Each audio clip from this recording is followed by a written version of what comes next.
Hello, everybody. How are you? I'm pretty good, mentally drained, but good afternoon, good evening, good morning, wherever we are. Hi, Holly Berry. Hi, T. Riley. Hi, MK. Good to see you, Priscilla. Gamer Guy. Justice for Summer. Guess what, Justice for Summer? I'm getting the photo of the display you arranged, and I'm getting it framed because I love it so much. The display you did for summer that I shared on the community tab, so beautiful, and I can't stop looking at it. It's on my desktop background on my computer, so I've got it on two screens, and it's just gorgeous. She would absolutely love it. So the behavioural panel thing ended up being at 3:30 a.m. and you're not going to believe what happened, guys. I had visitors virtually from the time we finished our live yesterday afternoon until like 7 p.m. It was like Central Station here. So I didn't have time, and hubby had gone to visit his uncle and have a few drinks with him. So I piked out and we got takeaway, and I got some fish and chips, and the fish didn't agree with me. And I was really, really sick. And I went to sleep, I don't know, about 11. I know you don't really want to hear this, but anyway, it's really peeved me off because I was, physically not well from, say, 9 p.m. till 2 p.m. And I had the live coverage going while I was lying down at 2 a.m. and listening to the Brian Laundrie search drama going on. And I fell asleep about 3 a.m. where I wanted to wake up at 3 a.m. so I could watch the behavioural panel thing. So I missed it as it went up, but I have since today watched it, and yeah, we'll get to that. I don't think I'm going to play the whole thing. I think most of you would have seen it. Yeah, I'm good, Priscilla. It was just horrible, and yeah, it had to be what I ate for dinner because I was completely fine before that. But it's like no one likes vomiting. It's just not a fun time, is it? Hi, Bernadette. Hi, Emerald Flower. And I knew everyone else was going live, and I thought I'll probably be in here talking to myself today because Libby was on and Doug's on, but I thought even if I do the live and people can watch it back afterwards. I was really, really rattled with 423 Chase's video this morning, which I'm going to play in a minute. Has anyone seen it? That poor guy. Guys, I had tears pouring down my face. That's why my voice is like extra croaky today. I feel for him so bad, and I've got chills all over my body just thinking about it. You've been sick for 2 days, Emerald Flower. It's just, yeah. Like, I don't feel too bad now. I must have got out of my system whatever it was, but this was more a vomiting thing than a flu-y thing. And as you guys know, I've got a really shitty immune system, and as soon as I get super emotional and upset, my body tends to have a little wobbly fit. But I don't think it was that. I think it was the fish. Hubby had fish as well, and he didn't get sick, so I really don't know. Hi, Miss Justice. I've had an email from our Peachy Shannon Georgia Peach, and she wants everyone to know that she'll be back as soon as she can. She's dealing with some personal stuff at the moment, and yeah, she's just got some things. Can you hear my voice? Yeah, she's just got some stuff to sort out with her family, but she said it's been 2 days and it feels like 3 months since I've talked to all you guys. So she's really, really missing us and said she'll be back the first live she can to catch up with everyone. So I thought that was very special. And guys, don't hesitate to flick me an email, even if you're just having a shitty day. Because sometimes just to vent to someone that, I don't know, I just like being here for everybody. Hi, Mary. Yeah, so 423 Chase has gone to WJHL this morning and demanded answers on these cease and desists to get official confirmation that they really did send them from them officers, and they did, as we knew yesterday, because Chasing and Tiffany Marie had looked into it as well. And he is not a happy boy, and I don't blame him for not being happy. It's total filth what they're doing. And last night I couldn't stop thinking about it when I was unwell. And do you know, the two that we know that have received these cease and desist letters, so we've got Michelle After Dark and Chasing, maybe it's not because they've got really high sub counts. I don't think it's what they've actually said, like that they've actually played the news broadcasts on their channels. I think it's like, we obviously know there's corruption happening in high places in the county, and I think it's what they're not saying yet, or something they have addressed recently, that they are both on the same brain wavelengths, if that makes sense. And they know that they're getting really close to something, and that's what the issue is. Because there are so many channels that have been playing that interview of Don with Ainsley Daniels, and I've played nearly every one of their bits of information full length, but I'm a little channel, so it doesn't bother them. But maybe I think it's definitely something they're getting very close to in their research and looking into different people. And maybe it's something they've said that has triggered them to do what they've done to them. You know, that it's something. Yeah, Emerald Flower, I was just saying before, I wasn't sure who'd watched it, who hasn't watched it. But do you know what his whole goal is out of that interview with the behavioural panel? Like, I've got pages of notes here.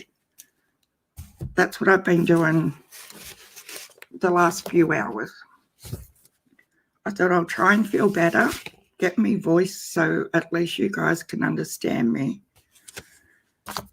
And Chase 423, if you're in here and haven't shown up in the chat, yes, I did pinch your tag.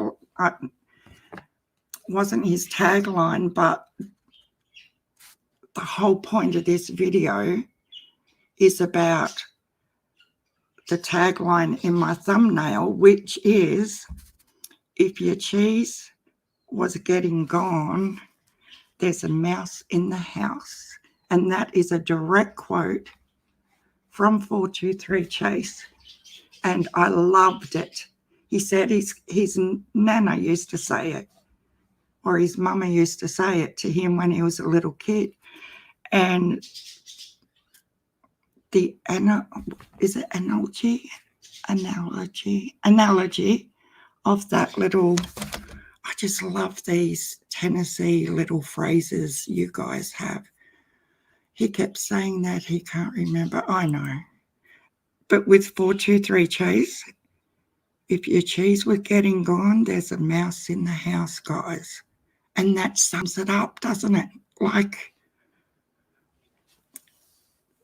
we need to let the cats out is my ending to that little paragraph. Let the cats out, because they've already escaped, and they're going to come for WJHL and find out why they are trying to get people to back off. Let the cats start playing. I'm still stuck on when they asked Don if Candace is the mother of the boys, and he wouldn't answer the question.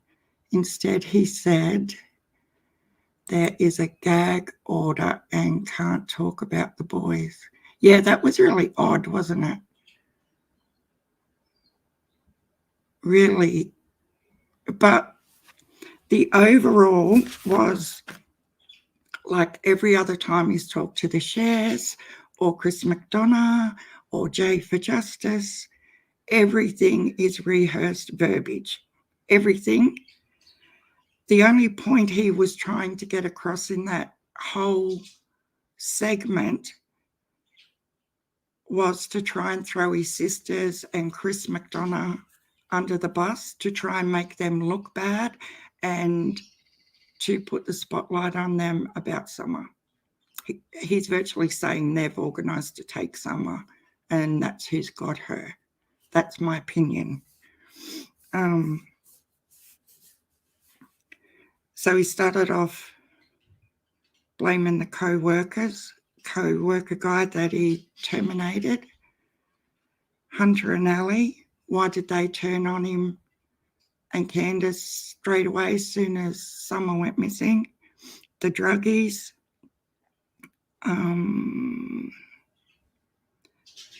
you know what else I found really strange? Was when he said that neither him nor Candace ever disciplined Summer.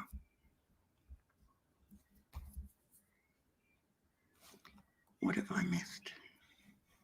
What won't say there? I was like, whoa, wait a minute. He didn't want to answer it. It was a question. Yeah, I did say that, and I did sort of stop and look and was like, what do they mean, is Candace the mother?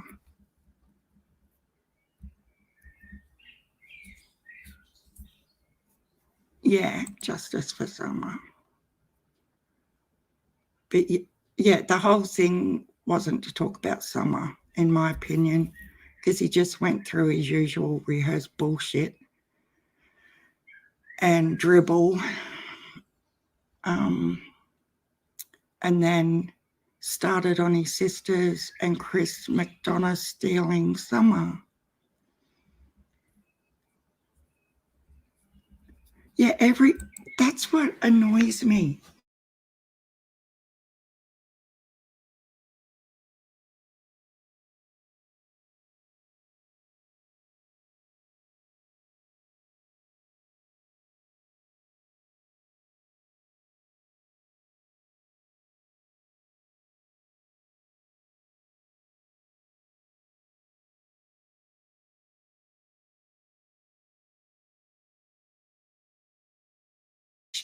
He brought up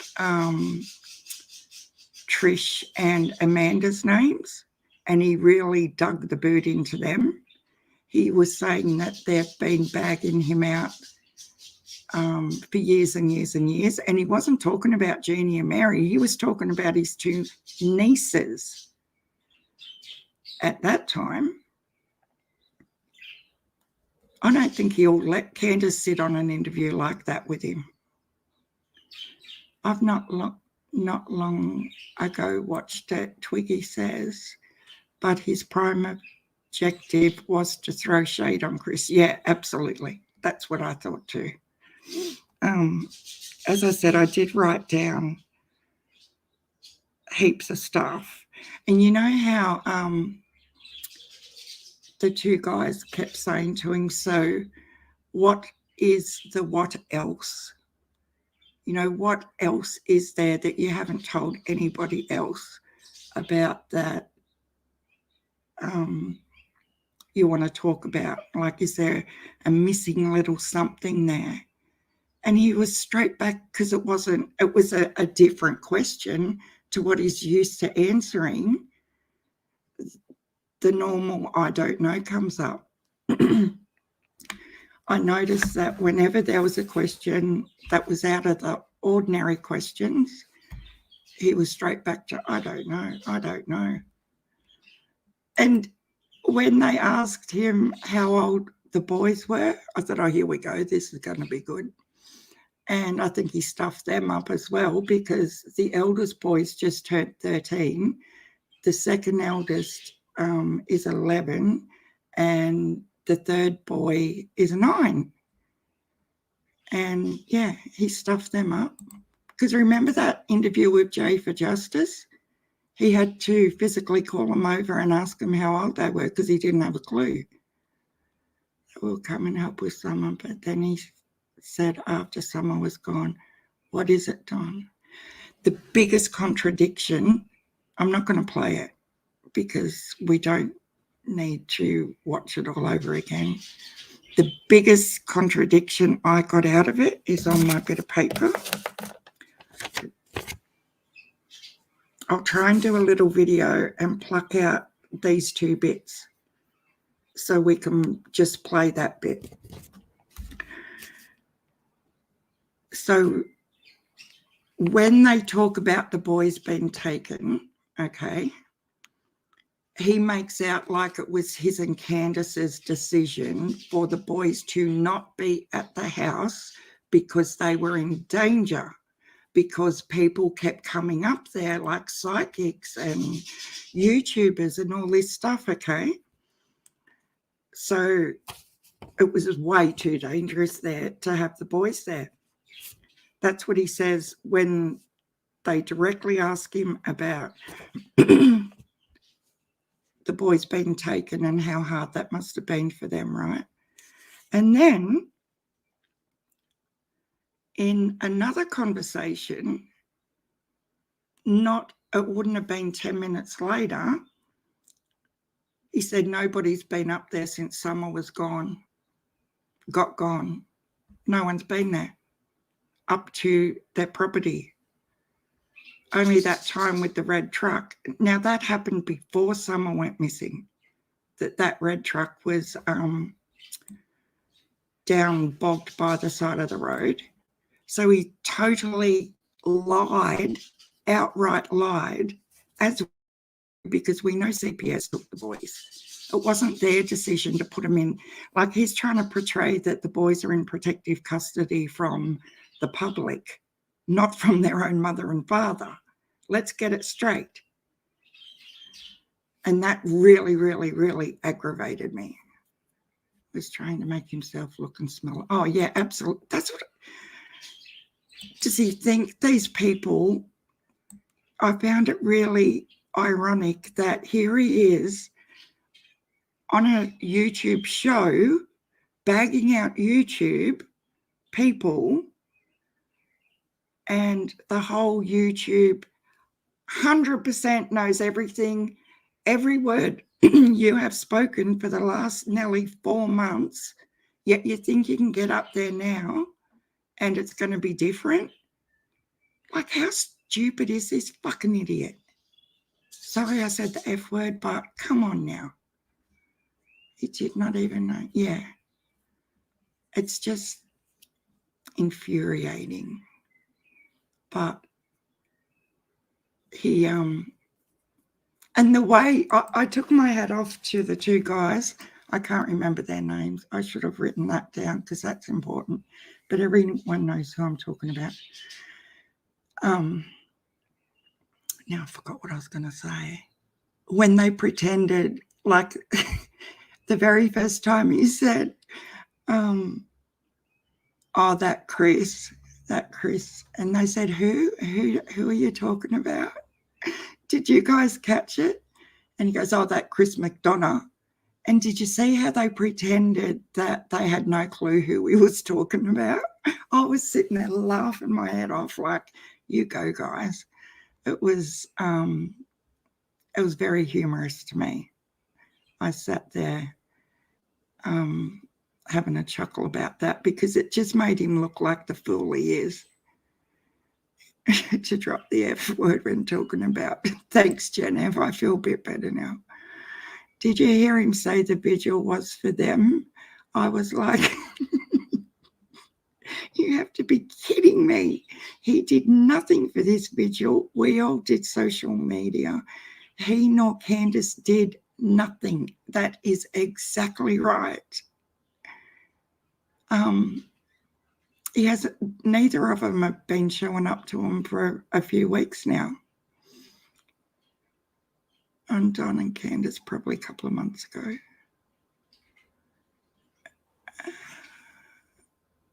Yeah. On that other interview, Miss Justice, is that what you mean? But yeah, they would just look blank-faced, like when he's trying to throw someone under the bus. I don't know how they do that because I would just crack up, guys. Or like my face is so readable. If I'm with a group and someone's like on the whatever, you know, my face just shows that I can't lie for shit because whatever I'm thinking, you can see it on my face and I throw myself under the bus. So I couldn't do what they do because I would lose it laughing, or I'd sit there and have that look on my face like, are you fucking serious? And I can be thinking that and not knowing that my face is looking like that. So I couldn't be a detective at all.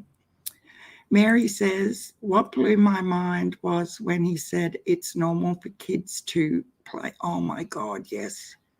I was wondering if he was saying even at his house that behaviour was being done with the boys in summer. I know. I was sitting there thinking, is he going to elaborate on that? You know? But I totally feel what you're saying, Mary.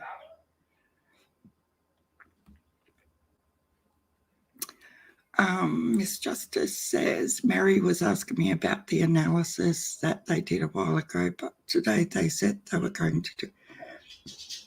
Yeah, that disappointed me a bit because I thought that they were going to play the video and then discuss the video. But of course, oh no, let's get a couple of episodes out of this, which is fair enough, I guess. But yeah, they did a great job interviewing MK. I was, and I'm glad they reiterated at the beginning of it that it wasn't an interrogation, that it was a investigative interview, and they wouldn't be hammering him hard.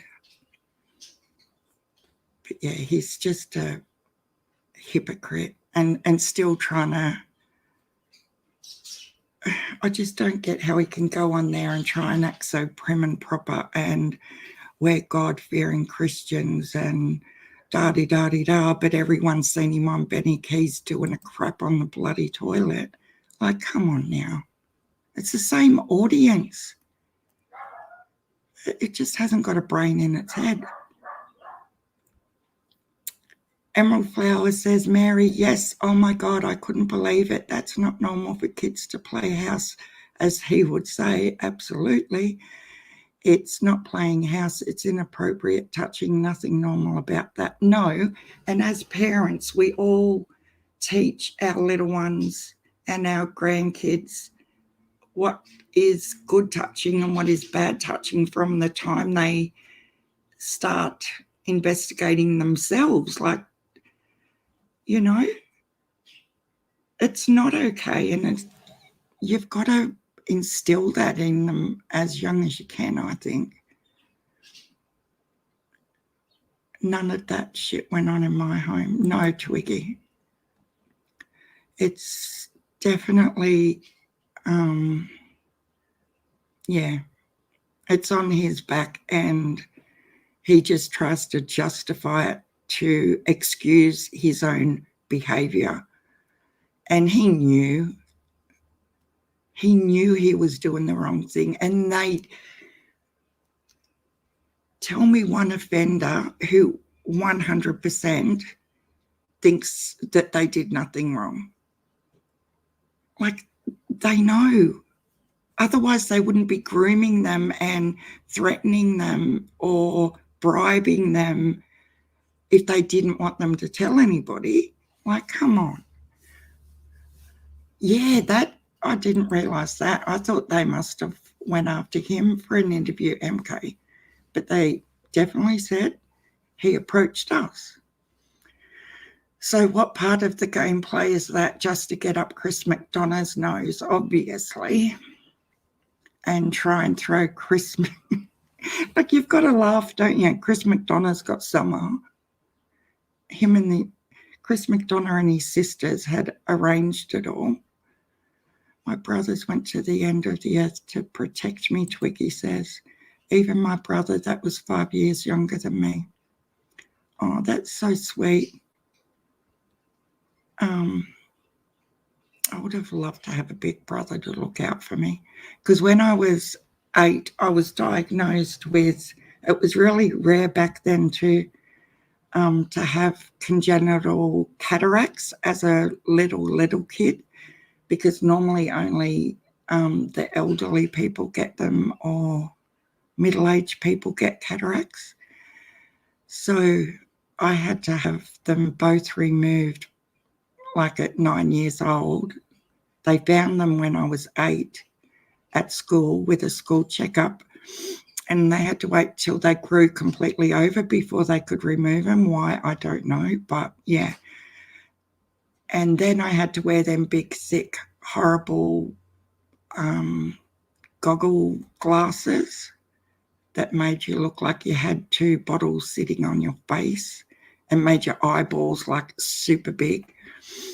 And yeah, I wore them until I was about 14 or 15, and the shit I copped at school, oh my God, it was bad.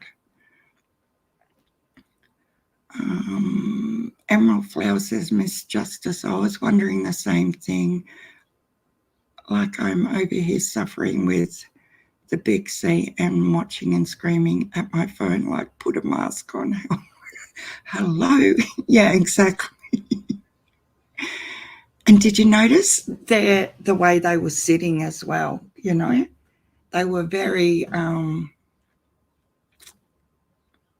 relaxed, sort of leaning forward into him like they were just mates having a conversation. I noticed that big time. There was a couple of times where, is it Joey, the little dark guy? He sort of sat back in his chair, and I thought, whoa, you're really pissed right now with whatever Donna was talking about at the time. Just his own body language was screaming volumes. I wish, yeah, me too, Justice for Summer. At least you'd be safe, loved, and very well taken care of. Oh, could you imagine if Chris and Karen did have her? I think the kids with those glasses are the cutest in the world. Oh, not the ones I had. I actually got them back. One pair, my sister had them. And when my mum passed away, she grabbed a couple of things from the house and handed to me, because I didn't go to the funeral or anything. And yeah, they're just the most, they look like swimming goggles. Honestly, they were horrid. Did anyone see the video Don took today? It was weird. And then there was a little girl on some swing and a lady sitting on some steps or something. Sorry, but no other kid would be sitting on my kid's swing. Oh, really? No. Is that on his Facebook page, Emerald Flower? Oh, no. I think I would have taken the swing down by now if it was me and just wait until she come back. I know that sounds really selfish, but if she is kidnapped, which I don't think, it was Robin and her daughter that was on Summer Swing. Wow. I'm surprised Robin is still hanging around him. Okay. I get you. Okay, we're going to have a look at where did it go?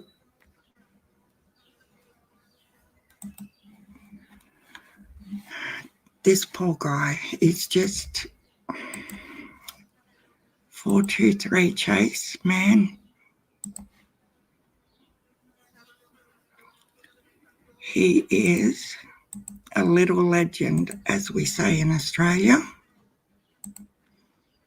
and he loses his shit big time. But he didn't let us down, did he? He said he was going there this morning and he was there. Oh, really? Justice was some. She was screaming. Hey guys, yeah.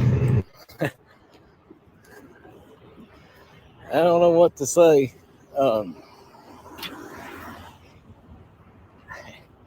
Pretty much at a loss for words, but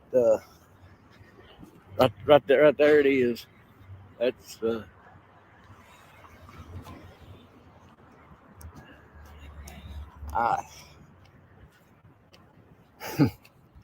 wow.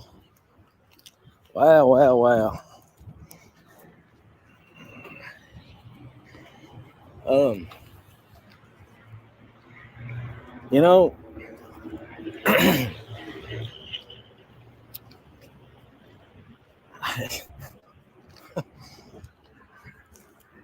hang on, let me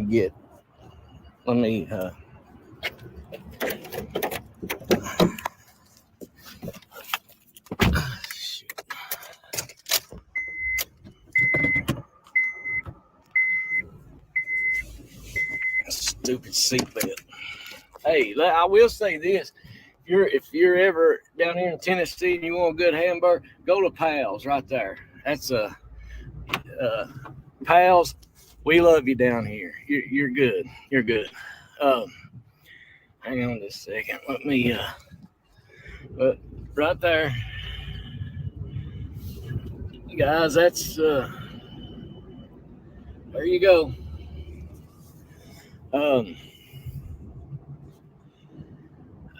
Chasing. It looks like they did send that to you.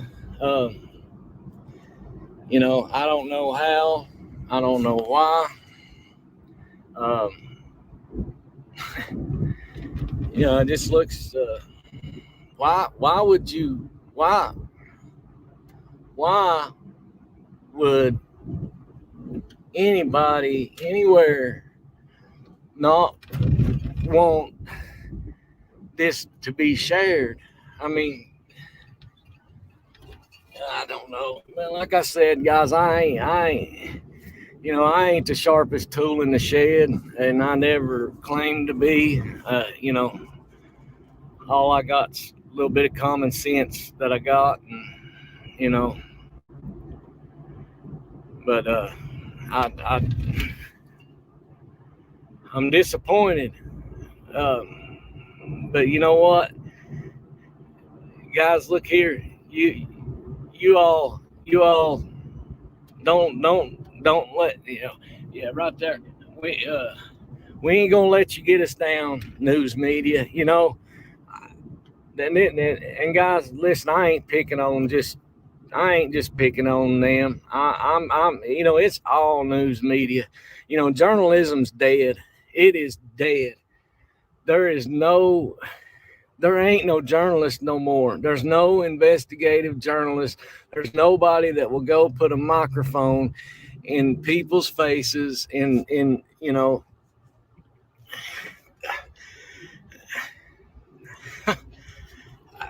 Guys, you ever feel like just throwing your hands up and crying and just, because you do so much, it's so much, and you try and somebody just friggin' slams a damn door right in your face. They either won't help or I ain't never seen, used to when you went to the media asking for help, buddy, that's right on it. They was right there on it, guys. They wanted to be in somebody's face. They wanted to. I don't know. I'm rambling, and I don't understand. I don't get it.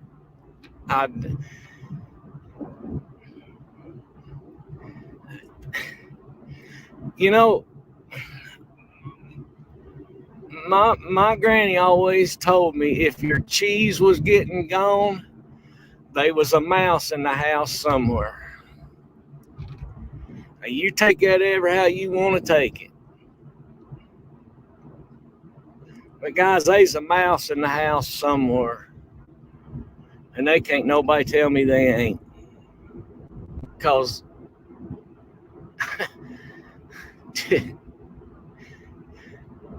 let me say this, okay? If there's a mouse in the house, and I know a lot of people's fixing to pitch a cat in there with you. That's about enough. That's really all I can. That's really all I know to say right now. I'm just disappointed. Little 5-year-old girl, and all you're doing is asking for help. But like I said, if your cheese is getting gone, there's generally a mouse in the house, and it's time to start getting the cats out. And Scott H., you'll know what I'm talking about. I know you've heard that before. But all right, guys, listen. Don't get down. And I'm preaching to myself here, okay? So this is for me just as much as it is for you. But hey, all you creators out there, listen to me. If this right here does not tell you that it's time for all of us to put the bullshit down, put the griping down, and come together, then they ain't nothing going to.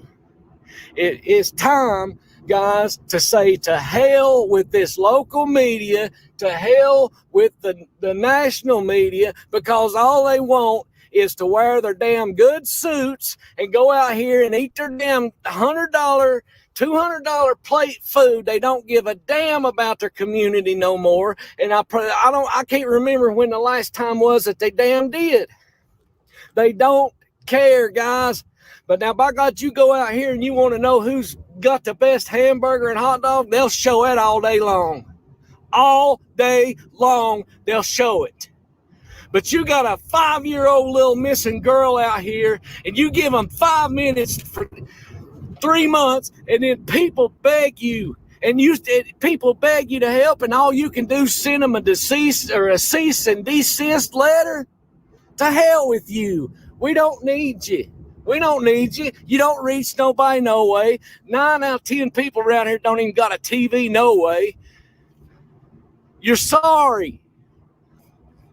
You send people that are doing good work and you tell them to stop using your stuff. Well, hell, you only put anything out on it once every 2 months anyway. So what are you putting out? We don't need you. We're putting this out every day. You put it out once every month. We don't need them, guys. Hell with them, okay? Don't expect them for no help, because they ain't going to. All they're going to do is try to shut you down. Damn journalism's dead in America, period. Period. It's this right here. It's the damn social media that's getting stuff done. And let me tell you something, guys. If this does not tell you to put the bullshit down and the bullshit aside and come together, then there ain't nothing going to. And if you don't want me on here anymore, if I'm getting, pissing you off, well, you know what? That's fine. I'll go away. I don't have to be on here. Just come together for these kids, please, because you're all they got. You guys creating these shows and you all following them, the creators. Let me tell you, you're all that's left.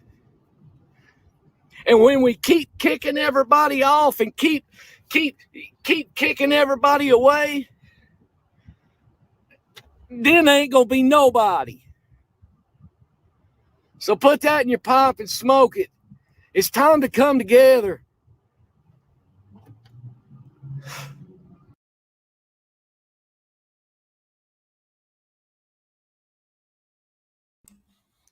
It's powerful, So isn't there are it? developments this morning in the search for Brian Laundrie. Sorry, I've His just father, got Chris to Laundrie, just left. stop that.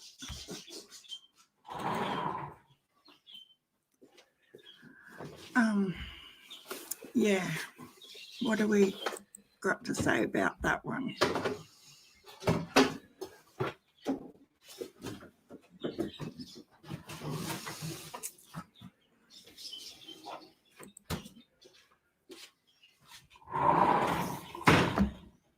Sorry, guys. Hubby has putting a box of beer in my fridge. Hi, Joanne. Who else did I see come in during that? He sort of ruined where I was going with that. He was so powerful. You could feel that coming from his gut, couldn't you guys? Hi, Just Facts. Welcome. When I watched that the first time, I had tears pouring down my face because, like, he was letting out exactly 100% how I felt. Now we've got another visitor coming up here. Sorry, won't be a second. You're going now? Okay. Give me a kiss. Bye. Bye. Have fun. Yep. What was I going to say? I hurt my knee today. Oh, no, that's not good. Compared to my knees. Well, you better put some ice on it when you get to that. I have at school twice. Okay. Very good. Because I compared it. Yeah. It's a bit swollen. Yeah. Alrighty. You have a good weekend. Yeah, I'll have to put, because we got ice picks at Dad's. I'll have to tell him I'll have to put one on him on it. Okay. I'm like, oh, that. Okay. Great job. Love you. Love you, bye. Bye. Bye. Oh dear. Yeah, the little one's off to her dad's for the weekend, so I only have one here till Sunday night. Yeah, welcome, Just Facts. I haven't seen you in here before, so thanks for coming in and spending some time with us. I know, she's a little cutie, Mary. That's the 9-year-old, little Miss Georgia. She's like she's Summer's double to a T. She's the one who shaved her bloody head 3 times.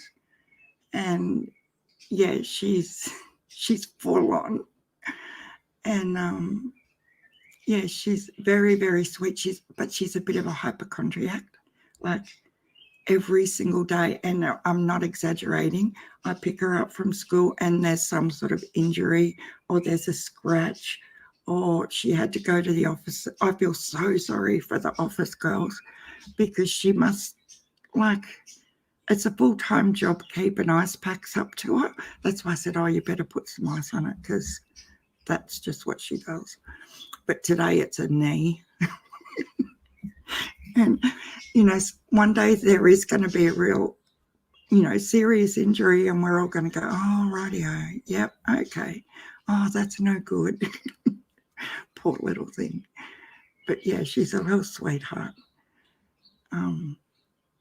Very sweet. Yeah, she does get anxiety. They both do, but they're so different with it, Mary.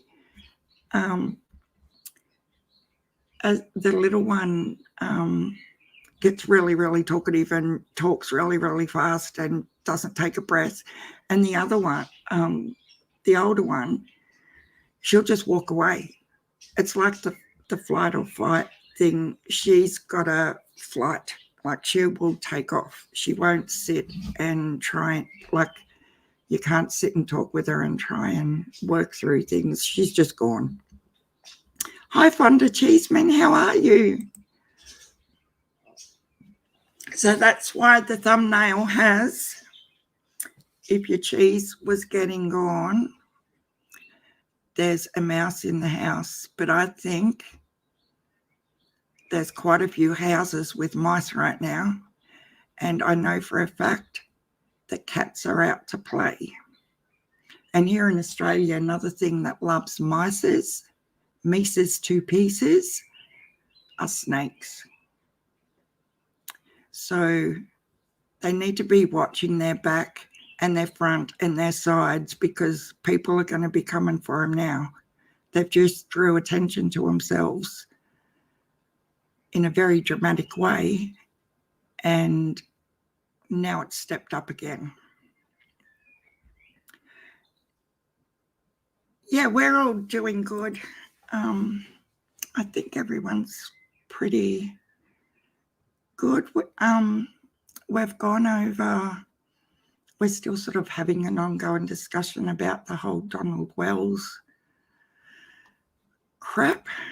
And yeah, 423 Chase is just, honestly, I want to just give him the biggest hug and just share it out, guys. Share that video out as much as you can, because I just don't understand it. And you know what's more disappointing for me is the fact that Ainsley Daniels, I know she doesn't call the big boy shot, she's just a reporter, but there are so many things she could have talked about with him in that interview. And I just feel like the whole interview was a waste of bloody time because the anchor had already spoken about the reward fund being extended and it went nowhere. Like the actual chat with Donald went nowhere other than to show his track marked legs with his ripped jeans. Would you send your husband to work? Like, I know that sounds very sexist, but that the woman has to be the one coordinating her husband's work clothes, but Candice does nothing else. So I would not be happy if hubby went to work with great big rips out of his work clothes like that. That's just me being a bit bitchy right there. But hi, Judy Jennings. How are you, girl? Yeah, so WJHL. And what, yeah, that's where I was going. I forgot for a second. The Megan Boswell case, she was a little bit like Brian Eaton is at the moment with Brian Laundrie. She was sitting out the front of that sheriff's department in Sullivan's County, just waiting for hours and hours for Megan to come out of that police station, guys. And she was really on it and she was in her face all the time. I think she ended up getting like three 3 or 4 interviews with Megan Boswell, and I thought she was a real little go-getter, but she's dropped the ball with the Wellses big time. And do you know when Oren and Awesome West went missing, we tried to get heaps and heaps of national media for them as well, and I emailed her and other Nick Bearers, like heaps of reporters that I knew just from following Facebook and different groups and things. And she emailed me straight back and she said, oh, I've never heard of these West boys. And she said, I'll get back to you, which she did. She got back to me and said, oh, I've passed it along to like her reporter equal in Cow City area. And I suppose she, you know, she did get back to me and stuff. And I thought she was a pretty cool reporter because a lot of the people I tried to contact didn't even answer me. So I'm really disappointed that, you know, maybe she needs to get out of there and go and work for News Nation or someone else. Same with the Gabby case. Hi, Gamer Guy. Yeah, but you look at, and I'm not dogging out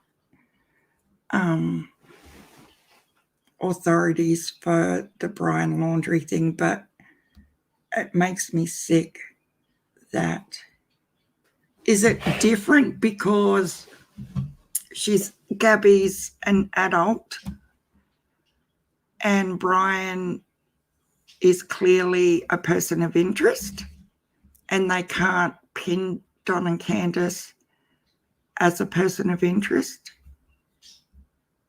You know, I sit and try and work it out all the time. Why does Gabby's situation get all, you know, it was 1.3 million the last time I heard the tally on the cost of this search, and obviously it's going up every single day. Yet it was 2 weeks in for summer and the bloody the search funds were being questioned and they had no money left. I just don't understand. It's crazy. But God love him. I'm going to send him an email and just let him know that I felt his gut-wrenching conversation with us and that we've all got his back and we're, you know, I heard, okay, I was in, I don't know if any of you were in there yesterday, late yesterday afternoon, really late your time. John Q and Q Carlock did a live and Penny and Scott H were up on the panel. It was so good, the whole live. You know, I was there I had to watch it in sections because I was busy, but I got to watch the whole thing and now I forgot what I was going to say about it. Oh, God, I hate that when that happens. It's really gone. I can't think of what I was going to say about it. That's such a huge difference. Yeah, I just don't understand, Miss Justice, how they haven't, I know they're not going to tell us what they've got and what they don't have. I fully understand that. But surely they've got enough now to bring them in and go heavy on them in a proper interrogation. You know, if it was one of us, we'd be locked up for good. Yeah, I know. I'd only have to think about it, Judy, and I'd be locked up. I always say things like that. Oh, you must have read my mind. Justice for Summer, I emailed you at Sharon, just letting you know. Is all had to do too because I forgot to add the attachment. Okay, I'll have a look in a sec. Thanks for that, Justice for Summer. yeah, let's hope, Bernadette. Let's really, really keep our fingers crossed that it's coming soon, and that it's also coming from Utah, because after that segment with the behavioural panel, I thought he agreed with his sisters not to talk about it. That's what else I was sitting there shaking my head about. Like, I thought he wasn't going to talk about them anymore, and they were not going to discuss him anymore, like on a YouTube platform. Did I hear all that wrong? Because that's why I thought it went down with that phone call with Mrs. Share that day, that they were sort of on a, we're not going to discuss in public.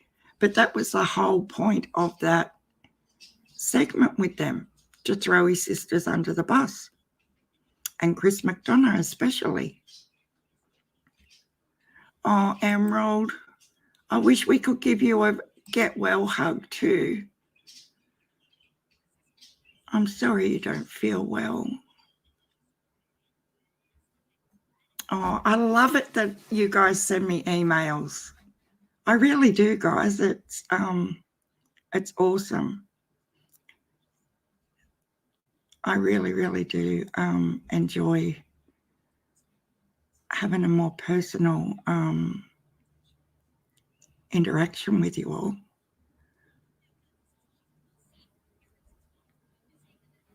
Emerald, have you been to the doctor and stuff? Oh, you really do have it. Oh, no way. Now, what do they say to get the zinc and cranberry, all that sort of stuff?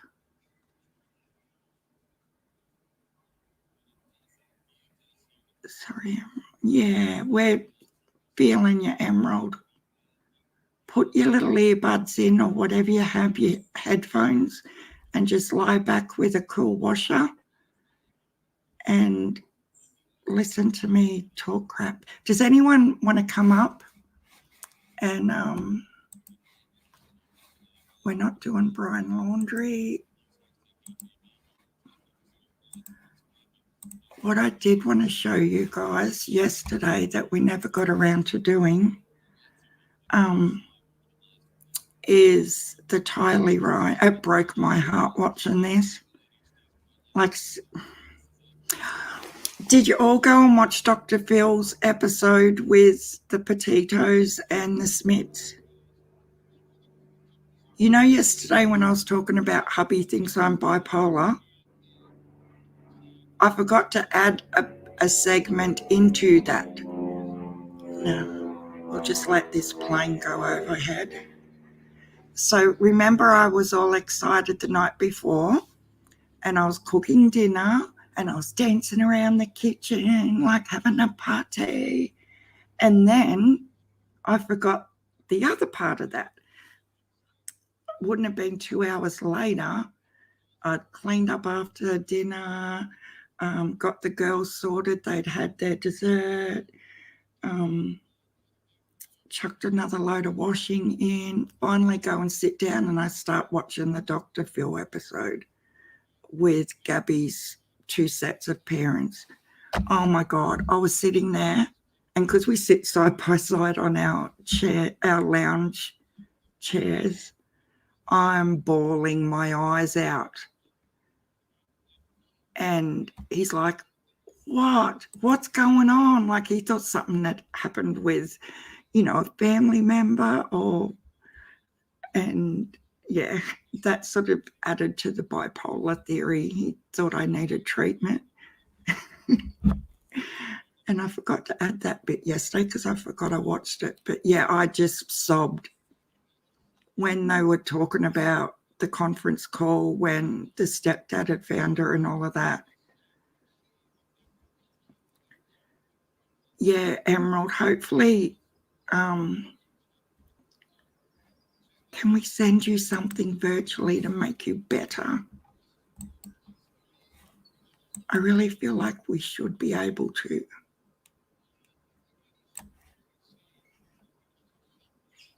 Yeah, vitamin D. Thank you, Susan. And welcome, Susan. I didn't see you pop in. Vitamin D, they reckon, is fabulous as well. And the zinc and cranberry.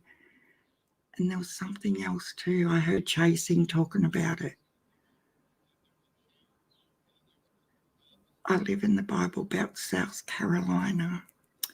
Oh, Bernadette. I'm coming, y'all.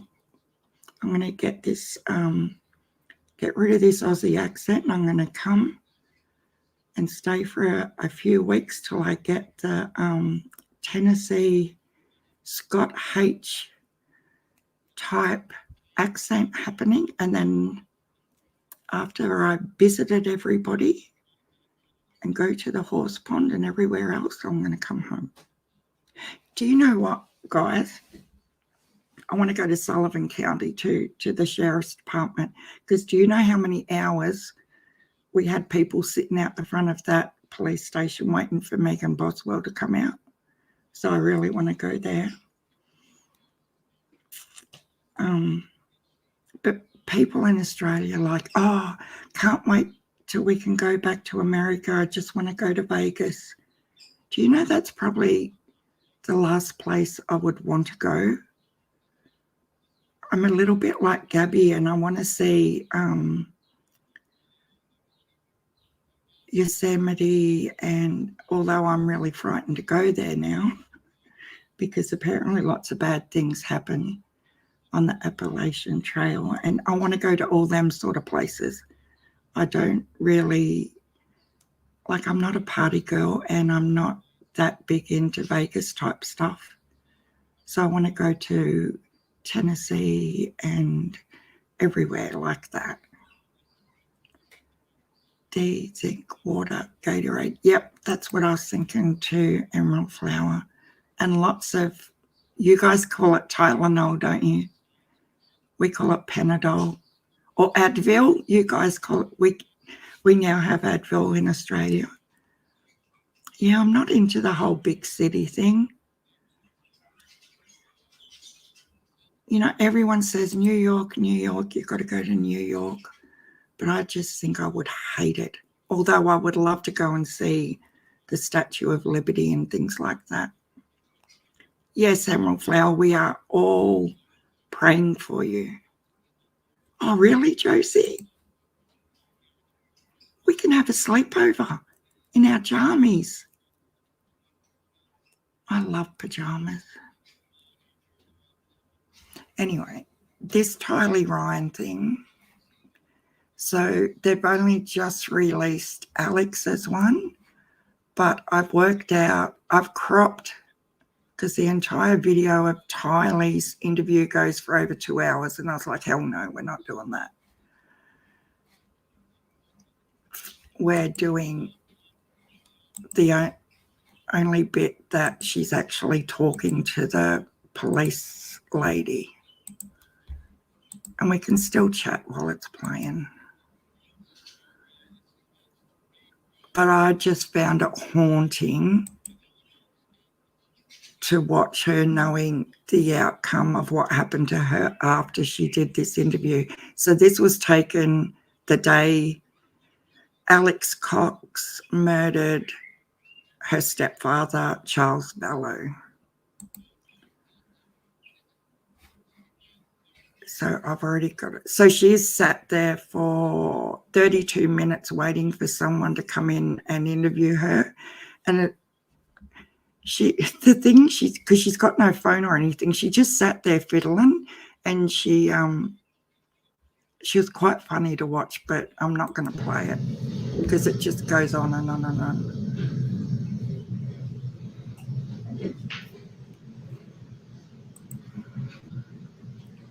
She's such a cutie. Hi. So you have to spell your name because we're all taking guesses on how to spell it and we're not sure. Tylee. Okay, I'm great. And what's your last name? Ryan, Ryan. And your birthday?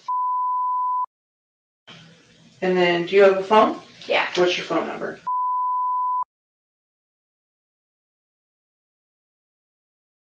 Okay. So I know this is gonna kind of sound like kind of a silly question, because it's super broad. But can you basically tell me what happened today? And you can start at whatever place makes sense for you,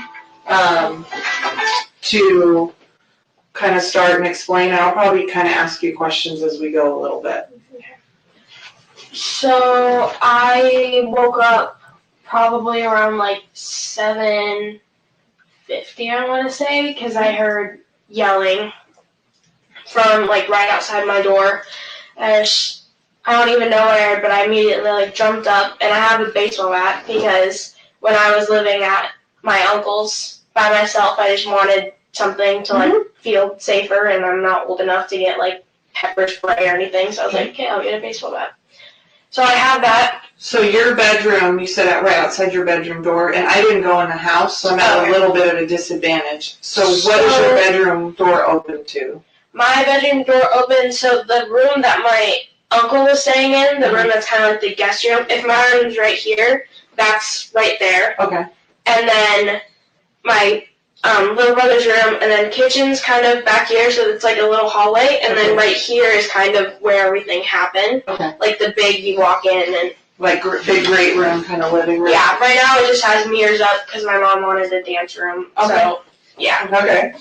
Kind of unconventional, but... Hey, whatever makes you happy. It's your guys' house, so... Right. So, yeah, I immediately just jumped up and I grabbed my baseball bat and I opened the door, and it was my stepdad, you know, outside the doorway, and then my uncle kind of in the doorway, and then I could hear my mom behind him. And he was just screaming at both of them, like, I don't even know what he was saying, because honestly I was just too, like wired, I guess. Mm-hmm. So I told him to take a few steps back. I was like, you're too close, you need to step back. And he was like, don't tell me what to do. And I just kind of just stood there, and then my uncle kind of moved out of the way, and then my mom kind of went past him and into, like, the big room. Okay.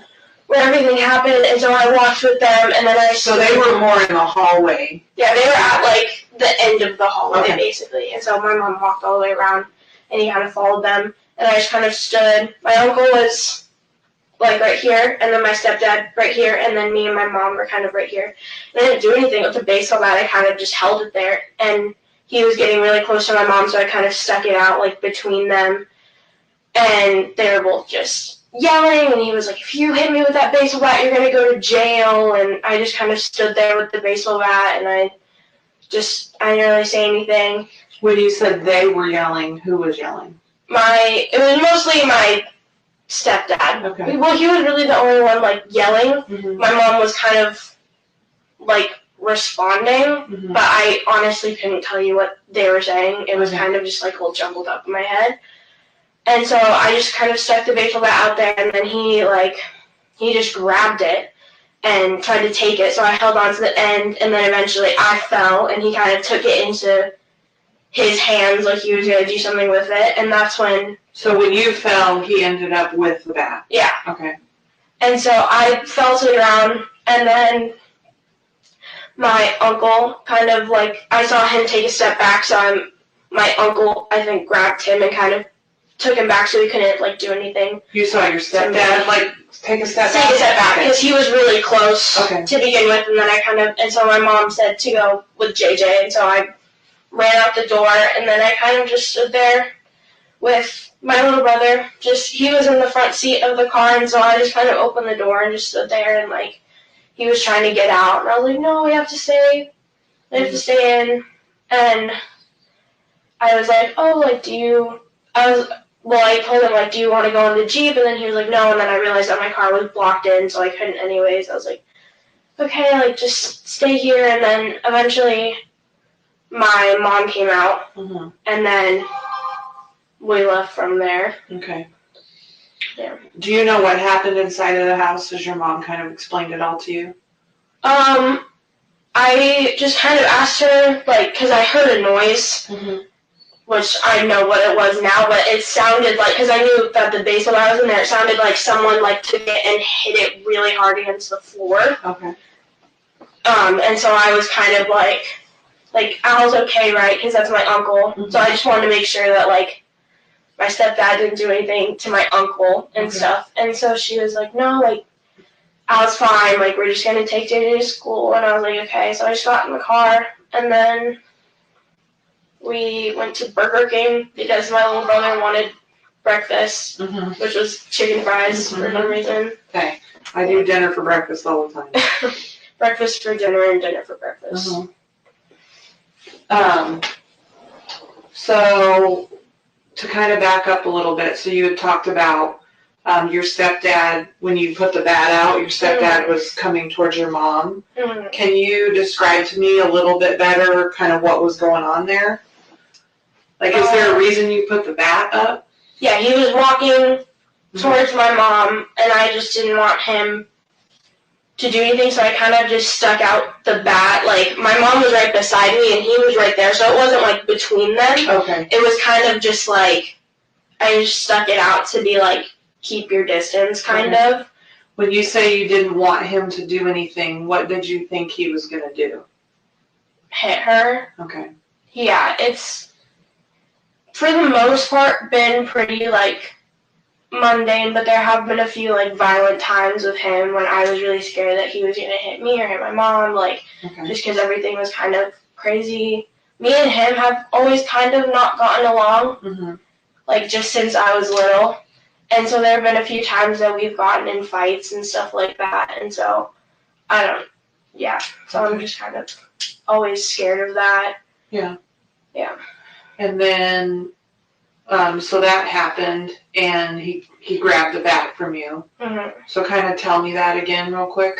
So I kind of stuck it out, and this is when he was like, if you hit me with that baseball bat, you're going to jail, and I didn't say anything because I'm like, okay.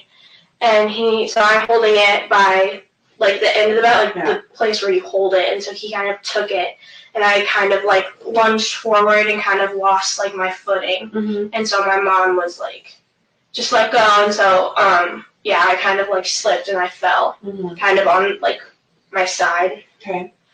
Yeah, and then from that, my mom said to go to the car, so I just got up and ran out the door. Okay. Did you see, when you fell towards your side, did you see what he did with the bat? No, I wasn't really looking Okay. in that direction because from where I fell, the door was kind of more in my line of vision because I fell looking this way and the door was, like, right there, so I didn't look back. So he was at a different line of sight than what you were looking at. Yeah. Okay. And then at some point you saw him kind of take a step back, and from what you're saying, and tell me if I'm wrong or not, you didn't necessarily see your uncle pulling back, but Yeah. it seems like that maybe. It seems like he wouldn't have taken a step back Okay. on his own, so Okay. it's more of an assumption than anything. Okay. I didn't see him physically take him back.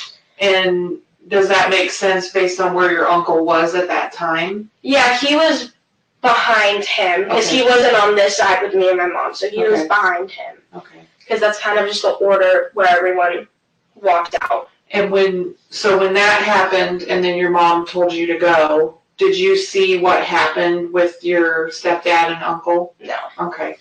And then once you went outside with your brother, you never came back inside? Oh, I went to go get my mom's purse Okay. from inside so that we could have, like, her wallet and everything, but this was all happening, like I said, like, in the Okay. bigger room right here, and so I went through the garage door, Mm-hmm. and so the garage door is right here, and then there's, like, a little hallway, and then this is kind of where everything is, and then this is my mom's room. Okay. So when I went in, I kind of, like, just tuned everything out, ran to my mom's closet, ran back, so I didn't see anything, I didn't hear anything. When did you go back in and get her purse? After my mom came out. Okay. So after you heard that loud noise? Yeah. Okay. And when you heard the loud noise, was your mom outside or inside? I'm trying to think. I think she was inside when it happened and the door opened, like, immediately after. Okay. So very quickly after the door opened? Yeah. Okay. So it wasn't, like, a long period of time, because I remember not, like, thinking about it for that long, and if my mom hadn't come out immediately, I would have been thinking about it for a lot longer than Okay. I had. So obviously I don't know like your mom and stepdad and uncle like you do. I don't. So can you tell me kind of where the three of them were at kind of emotionally and how they were behaving when all this was happening? When all this was happening, or like before? When all this was happening. So like when you came out of your room and he took the bat from you and... Yeah, so my stepdad was like, he was like, I don't even know how to explain it. He honestly just looked like kind of a crazy person. Okay. Like screaming and like his face was beet red. He just looked like really mad. I remember when he took the bat from me, I saw his face for like a split second, and I honestly like, it didn't even look like him. He just looked like pure like rage. Like he was just seeing red. So I haven't really seen him like all the way like that before. That's like the craziest I've ever seen him. And then my uncle was kind of calm, like not super calm. Obviously, it was like a stressful situation, but he's like, I don't know, he was kind of just standing there in the doorway, kind of just being protective of my mom, but he wasn't yelling or really saying anything. Okay. And my mom was just he was yelling and my mom was kind of just like talking. Okay. So, yeah. But you don't remember, if you do, like what your mom was saying at all, or what he was mad about? No, not really. I'm sorry. Okay. It's okay. Honestly, like we're talking about something that probably happened over 2 seconds of time. So. Yeah, honestly, it feels like 2 seconds and 40 minutes at the same time. Yeah. So, I don't remember what they were really saying. I just kind of heard yelling over everything. Mm-hmm. I don't know. I kind of just do that whenever things are like really loud. I kind of just like tune what people are saying out, because I don't know, just yelling isn't fun, obviously, for a kid to hear. And with my biological dad, I always heard him like screaming and stuff, so I kind of just learned how to like tune it out. So when you woke up to yelling, and you had said you weren't sure what they were actually saying, did you know who was yelling when you heard the yelling? Yeah, I knew it was my stepdad.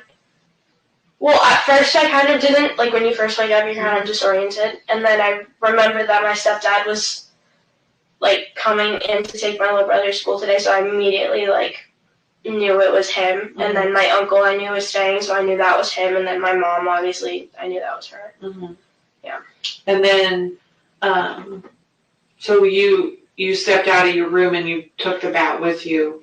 Is there a reason why you took the bat with you?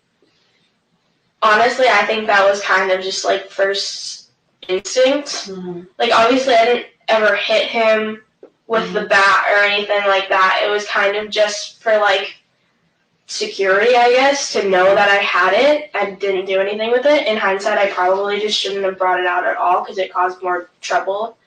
But it was kind of just first instinct, and it was right by my bed. So I kind of just like jumped up and grabbed it. So I'm trying not to put like words in your mouth and stuff. You're good. So was there something in particular that you were concerned about that you would have taken the bat with you? Only if he had been violent towards like me or my mom. I'm assuming you're talking about your stepdad? Yeah. Okay. All right. Yeah. But it wasn't like, oh, I'm going to take the bat and like do something with it. It was kind of just like, I need something in my hands to like feel safer. Okay. That makes sense. Yeah. So my kind of second dumb question is, and I don't know that there necessarily is, but I always kind of want to make sure, is there anything that, we didn't talk about or I didn't ask you about, or anything that you think is important or anything that I should know? Because it's harder for you because you were there, and so I'm asking questions about something I didn't even see. So I just want to make sure, like, I didn't miss something or anything that you think I should know about. That was pretty much it. Okay. And if you think of something, in 5 minutes and tomorrow or whatever else, we can always talk again. It's totally fine. So, I talked to your mom about, we have some victim services people that work here. They're not cops. They're really good at what they do. So I really want your mom to talk to them, because I think it would be good that your mom has, and you guys have some, maybe kind of some extra support if you need anything, kind of go moving on. Mm-hmm. So I'm gonna check in with your mom real quick, and if she's good to go, then I'm gonna introduce one of them to you guys. That way you guys can talk before I take you guys back. Okay? Sound fair? Yeah. Okay. Do you have any questions for me at all? No, Okay. If you do, let me know, okay? Okay.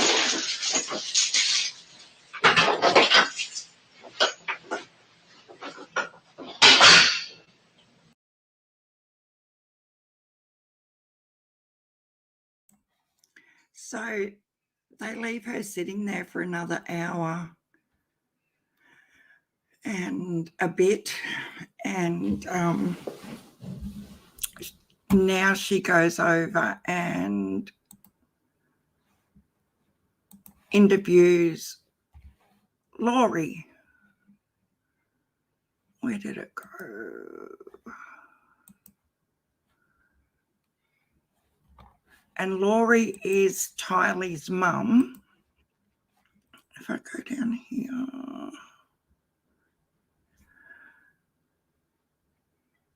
Like, this case is as messed up as, and the saddest case. If I go East Idaho News.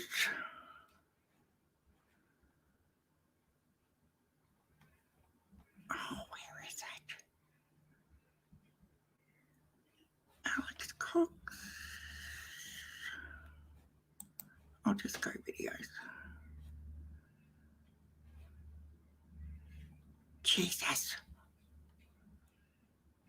Here we go. Little miss. Away from him. Right. Just stop for a second.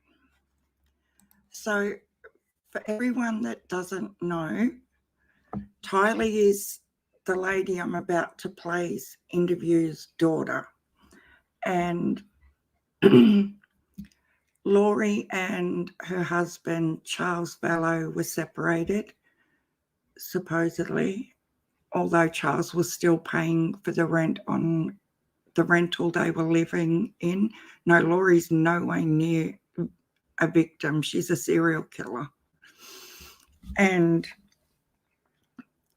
they had it, Laurie had arranged it with her brother, allegedly, to ambush Charles when he turned up to take Tylee's little brother to school that morning. And Alex ended up shooting him and he died straight away, the stepdad. And it went on that her new boyfriend's wife mysteriously died in the middle of the night, but at the time it was ruled a natural death and there was no autopsy done. Okay, it wasn't until the kids went missing that it perked authorities and families' attention, and they exhumed Tammy's body, and they're both, Charles is now facing murder charges for killing his wife. Tylee and her little brother were both murdered by the uncle that killed the stepdad.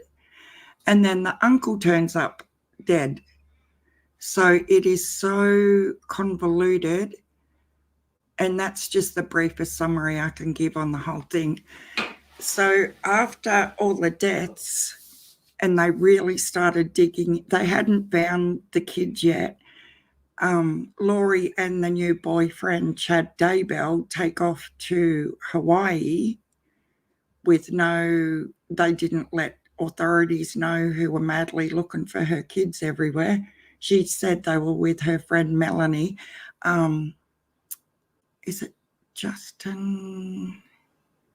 Oh, I'll put it in the comments after the live of the interview with the best friend. That is mind-blowing, that interview, guys. For anyone that hasn't followed this case, her name's Melanie Gibb. If you just search in YouTube Melanie Gibb interview, it goes for a couple of hours and it gives you the guts of everything that this Laurie Vallow and Chad Daybell were doing. And it's just sickening. So anyway, they go off to Hawaii.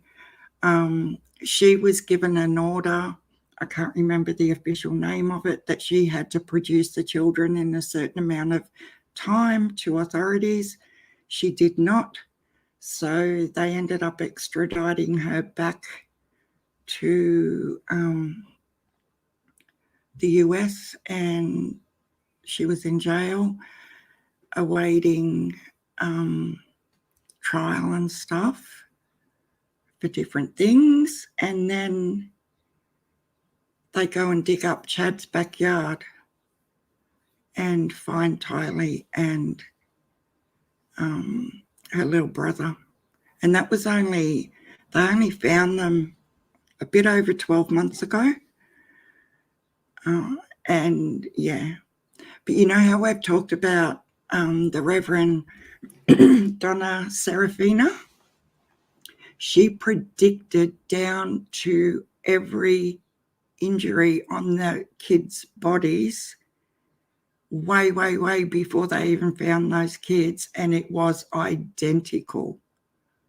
And that's why people have taken note of everything she has said in Summer's case and with Gabby Petito, because she was so, like, that's not the only case. There's heaps and heaps of cases she's been really accurate on, but for little Tylee and her JJ, her brother, she was right on it. Now, did you see my little comment in the chats where I said take note, because this is something I picked up when Tylee talks about going back in the house to get her mum's wallet.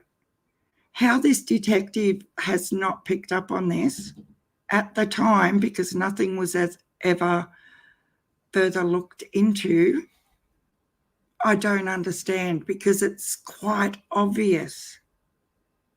Yeah, Laurie is horrific. She is. And do you know her first two husbands, because Charles was her third marriage, okay? Her first two husbands died mysteriously as well. And the family of, I know the second one is still trying to get, what's the word? You know, like attention and investigating going into his death as well. It's like, you can't make this shit up. And Netflix have already started a series on it, which is, yeah, insane, but was expected. So just make it easier to Yeah, Margaret's using the other one, so you'll be at Brandon's gonna monitor for him. Okay, so just run up this way, Okay. if there's anything, but yeah. Perfect. Yeah, no problem. Okay.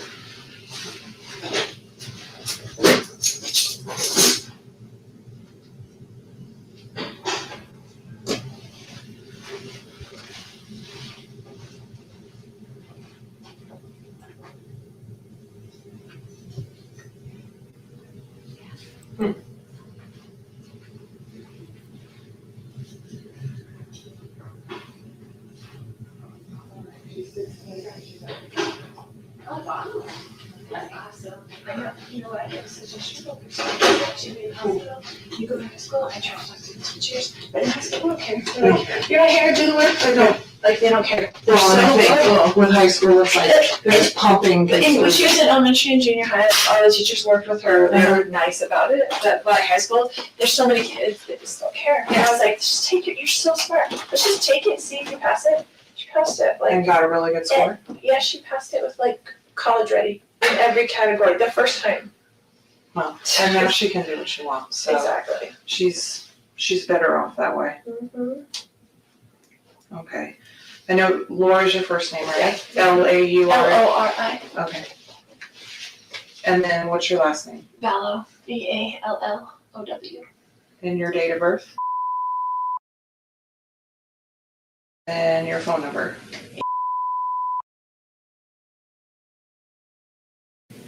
And you live at the house, right? Okay. Okay, I know this sounds silly, but it's probably the easiest way to start, is just to tell me what happened. And then, so you can start what makes the most sense to you, and we'll just work our way through, and I'm gonna ask you a bunch of questions just to kind of clarify. Sure. So I know you talked to the initial patrol officer, And he just got information. He Oh, didn't say okay. anything. So yeah, if you can just kind of tell me kind of what happened. It sounds like some of this may have started last night or something along those lines. So Right. start where you think it makes the most sense. Okay. So, I told you, it's a crazy question. Well, so we moved into this house 3 weeks ago because he offered to get me a house here where all my family is. So we Okay. were in Houston. And so he's like, we had decided to separate or whatever. So he's like, well, I'll pay for a house for you and for JJ and whatever, because he's all about JJ. He's never about Tylee, but he's all about JJ. Because we adopted him together. He's his great nephew. We adopted him as a baby. And so we adopted him as a baby, and so we've been raising him together. And he travels all the time for business, so he's used to just going back and forth. So he's always gone like Monday through Friday. So he came when we first moved in and brought me stuff from Houston, like a U-Haul, and then he hasn't been back. But it's all these threats on my phone all the time, like whatever, all these things. And then he told me, What kind of threats? just,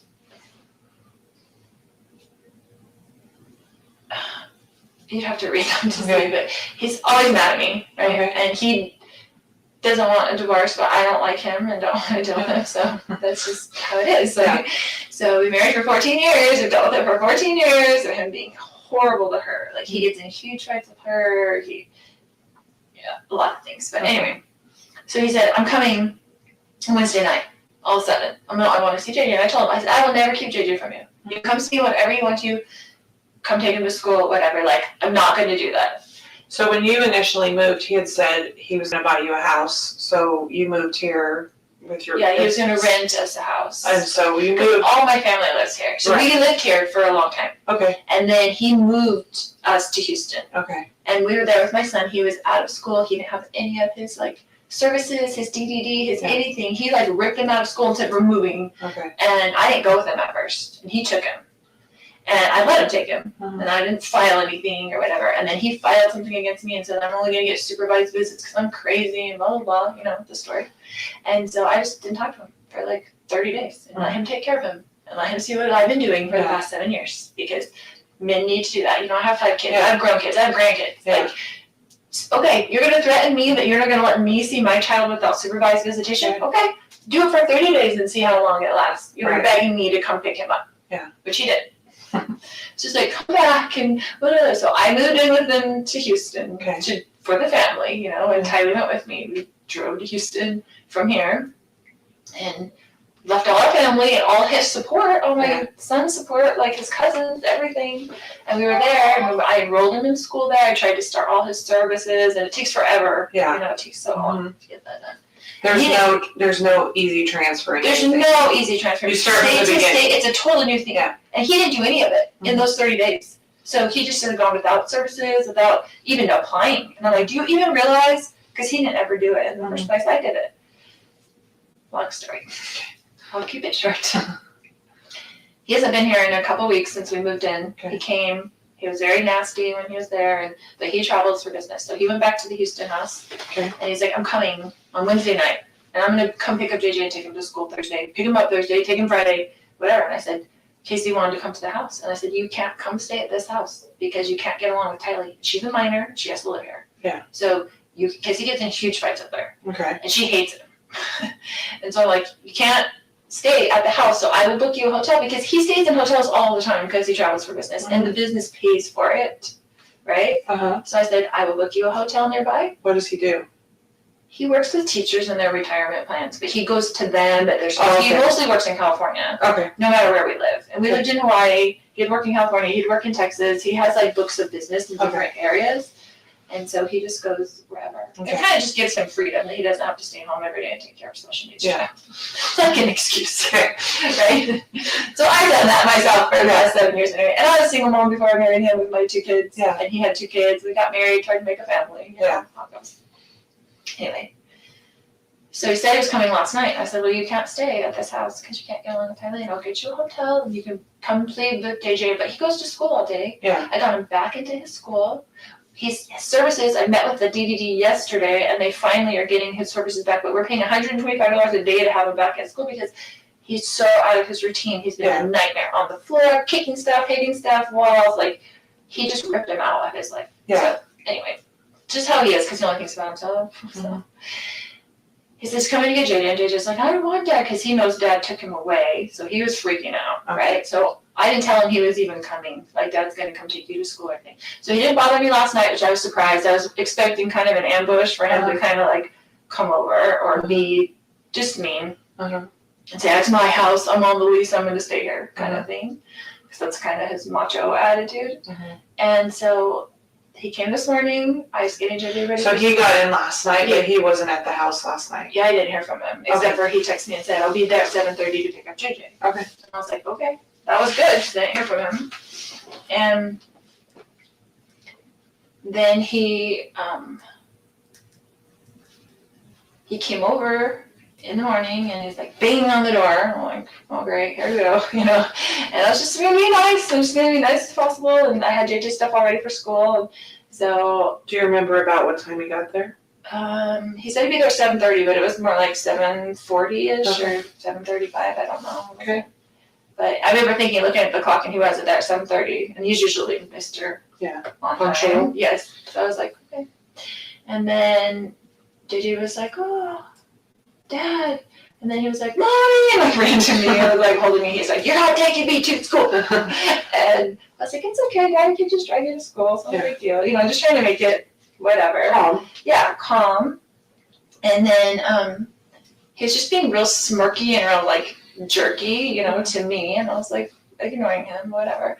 And so he was like, Did your brother lives there with you? No, Okay. he had stayed with me last night because I was worried he was gonna come over and Okay. cause trouble with me. Okay. And just wanted someone else there, like my brother there, because I trust my brother. And it's been a long story. Like I had to go live at my brother's when he took JJ, and you know he's just been difficult. So anyway,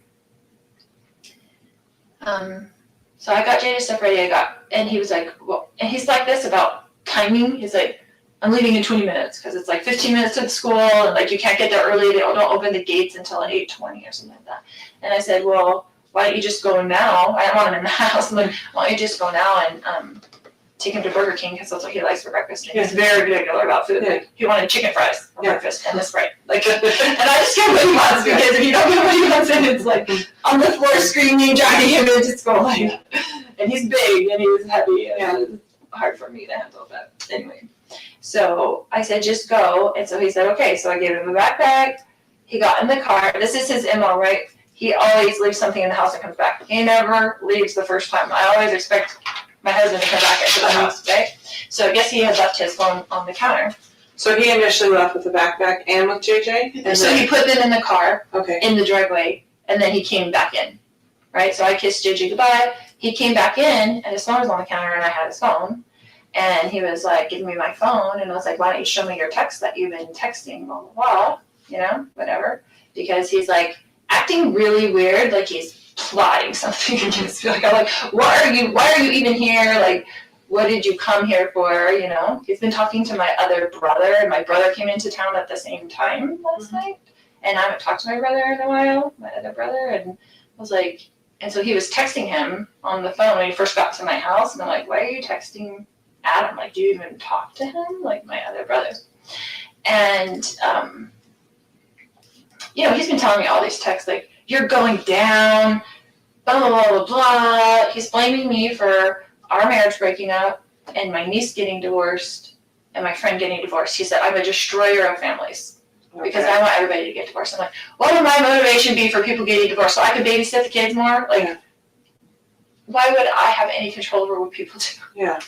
So it's just very odd. But anyway, he goes nuts. He's gone nuts on us a lot of times. Tylee and I have had to leave with JJ over the years probably 5 times and just stay in a hotel for 2 days because he goes nuts. Like, you don't know what's going to set him off. Like, whatever, and she's mad at me for always like going back, but we had JJ and he's special needs and it's really hard. Like it's even hard to take care of it by yourself. So when you say he goes nuts, that can mean a lot of different things. Right. So goes nuts like yelling and screaming. Yeah, goes yelling nuts, and screaming, like breaking like, things. yes. Goes nuts like physical violence. He's never really, besides like grabbing us and pushing us, but not like punching us or something. But with Tylee, he has gotten physical before, and with my grown son. Like physical how? Like got into a physical fist fight with my son when he was 16. Okay. And he came after Tylee 2 times in Hawaii. Okay.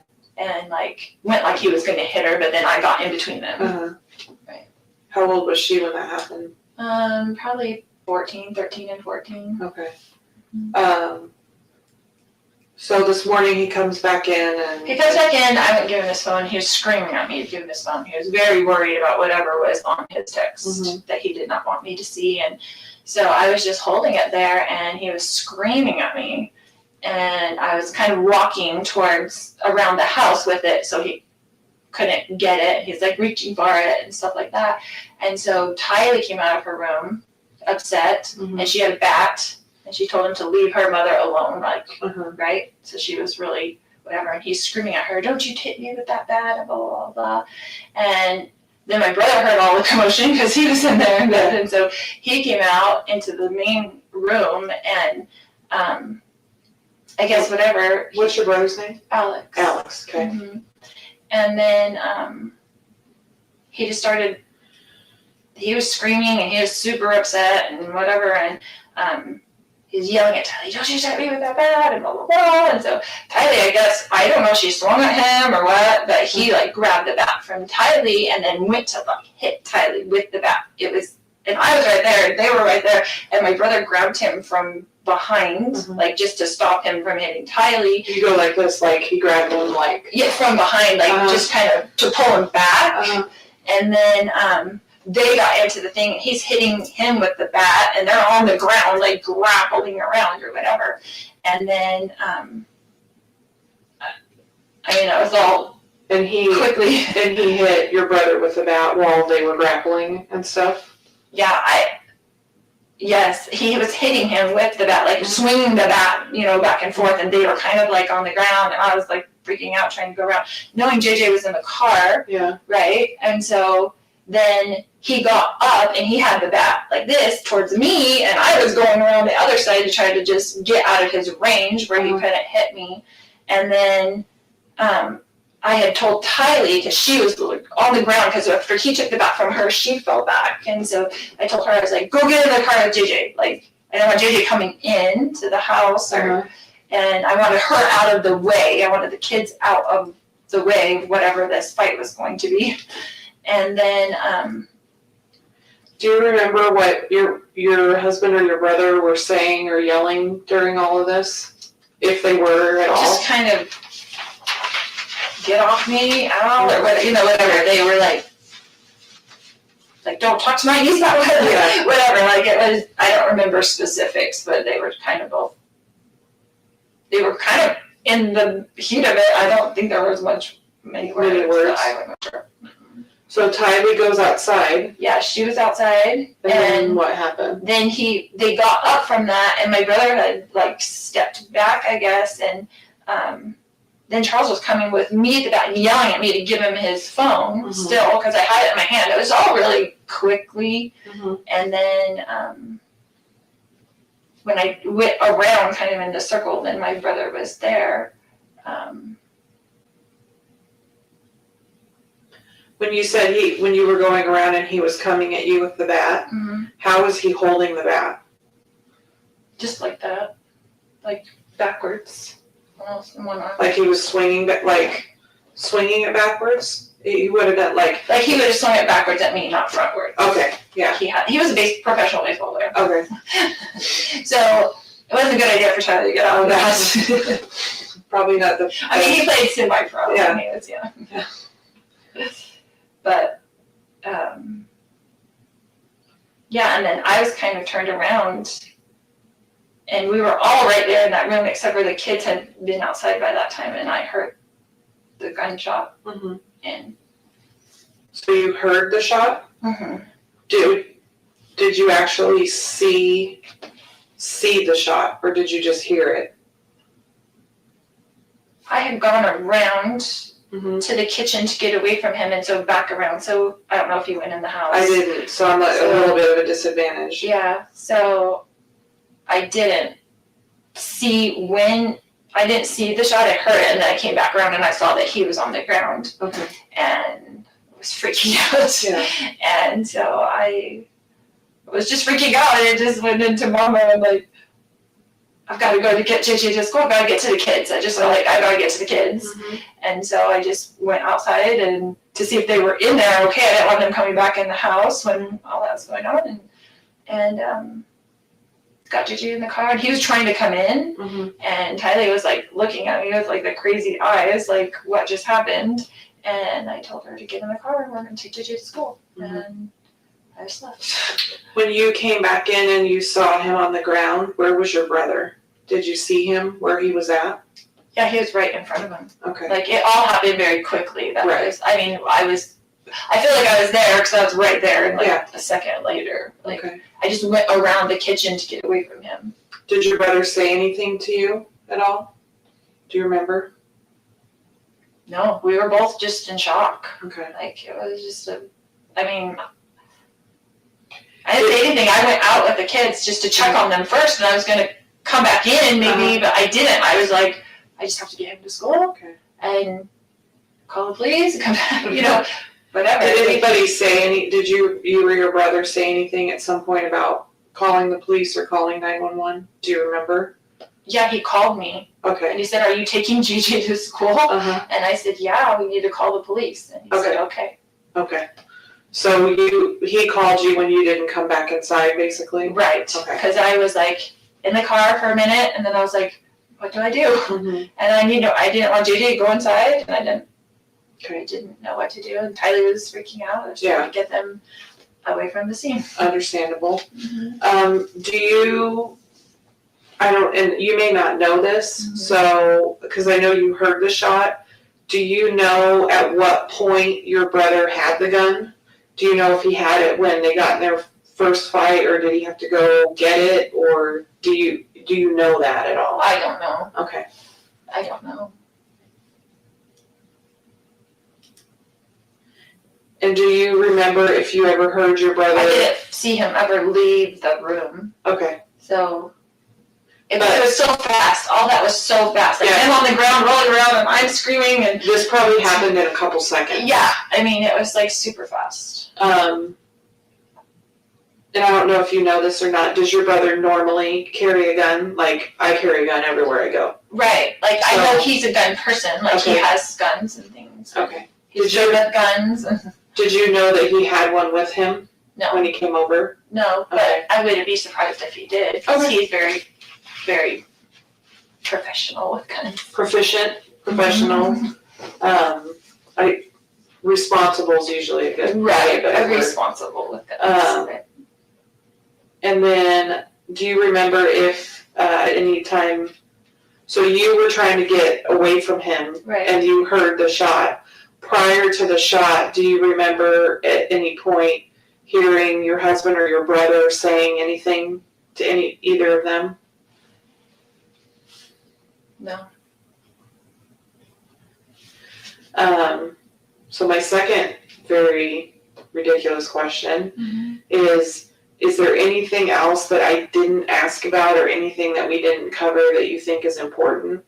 I always ask that just because I wasn't there, and so we're going through something that happened a super small amount of time. Yes. Can I So, step? yeah, go for it. Just thinking. Mhm.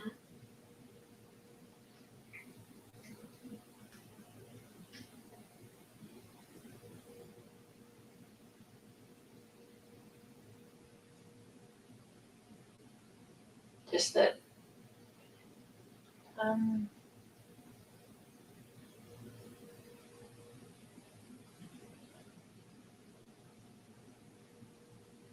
He was just so angry, like super scary.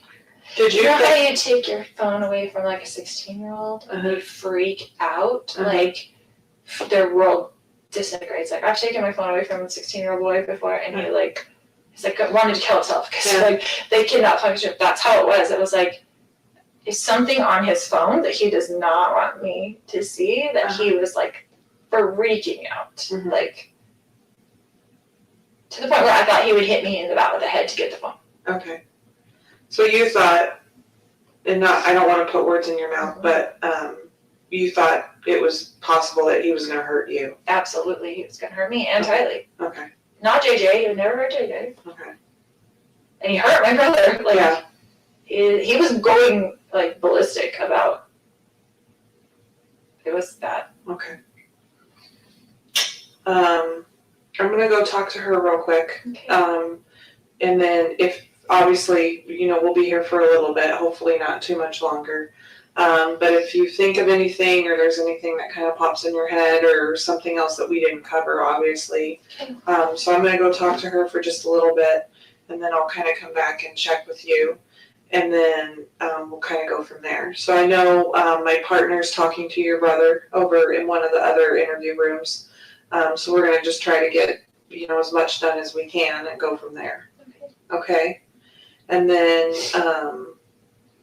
is there anybody that you need to call or anything, or you want to wait a little bit? I don't know what I would say. And wait a little bit. We'll see. Yeah. I don't know what I would say.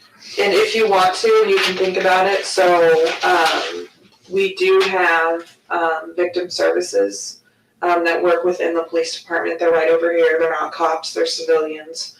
And they do, Jessica, who was out there with the fire department, so they're kind of our crisis response. They come right away. So our victim services that work in the department are kind of more long-term type support system. So they're just a really good resource because they do a lot of stuff with our families and things like that, and can help with support services and questions you might have. She's been through so much. So it might be a good idea. I just can't stand for her to have to go through all this. Yeah, it might be a good idea maybe before I take you guys back today that I get one of them to come in and maybe sit and talk with you guys and see. And it's not something there's a bunch of stuff they can, offer, but it's good to have a contact and like a name and a face and a phone number. That'd be good. That way maybe a couple days from now, a week from now, or if there's something going on or you think you need help with something, it may not be something that's necessarily up like me and my partner's alley, but it very much may be up theirs. So I'd like for you to meet one of them before we leave. That way, hopefully if there's something that they can help you and your daughter with, they can, or even JJ or whatever else. Right. Yeah, exactly. Okay. I haven't even thought about him. Yeah. So. I mean, he's used to him not being there, but he wouldn't understand even if you told him. Right. Like, that somebody passed away, he doesn't understand What that means. Well, I mean, it's hard at 7 to understand that Anyway, that's true, but with him, he just doesn't, which is probably better because he doesn't comprehend things, but I don't know, that's a lot to think about. Yeah. So let me go find one of them, and then we'll make sure that you guys get to meet with them before you leave, because that might be something very helpful for you guys. And I'm going to go speak with your daughter for just a little bit, and we'll kind of go from there.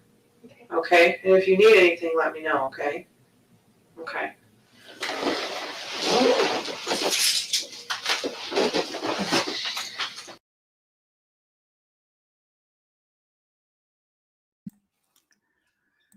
So I'm thinking now, because I didn't watch all of that the first time, I only watched half of that, 26 minutes.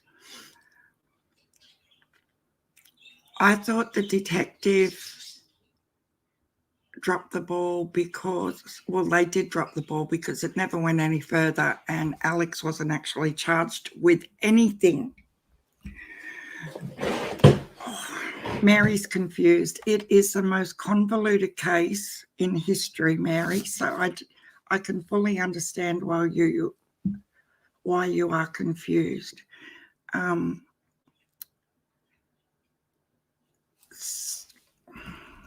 So Laurie's brother has shot her husband.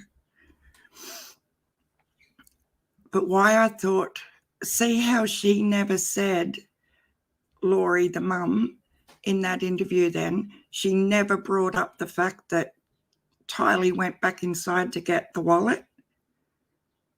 She said she sent Tylee to the car and she was the one who went back in. I found that very telling. So what happened? Yeah, Alex was never charged with the murder of Charles Vallow. They put it down to self-defense. Tomorrow I'll play Alex's actual interview because I haven't watched it yet. And that'll be interesting. But Alex ends up dead as well. But they did an autopsy on him and deemed it as natural causes. He had some sort of stomach problem, apparently. But she ended up getting her brother to murder her 2 children as well. And they tried, there was an attempted murder on her niece's husband. You know, the one she was just talking about that said that she was responsible for her niece's marriage breaking up? Yeah. So she and Alex tried to have the niece's husband murdered as well because he was shot at twice, I think, 2 different occasions.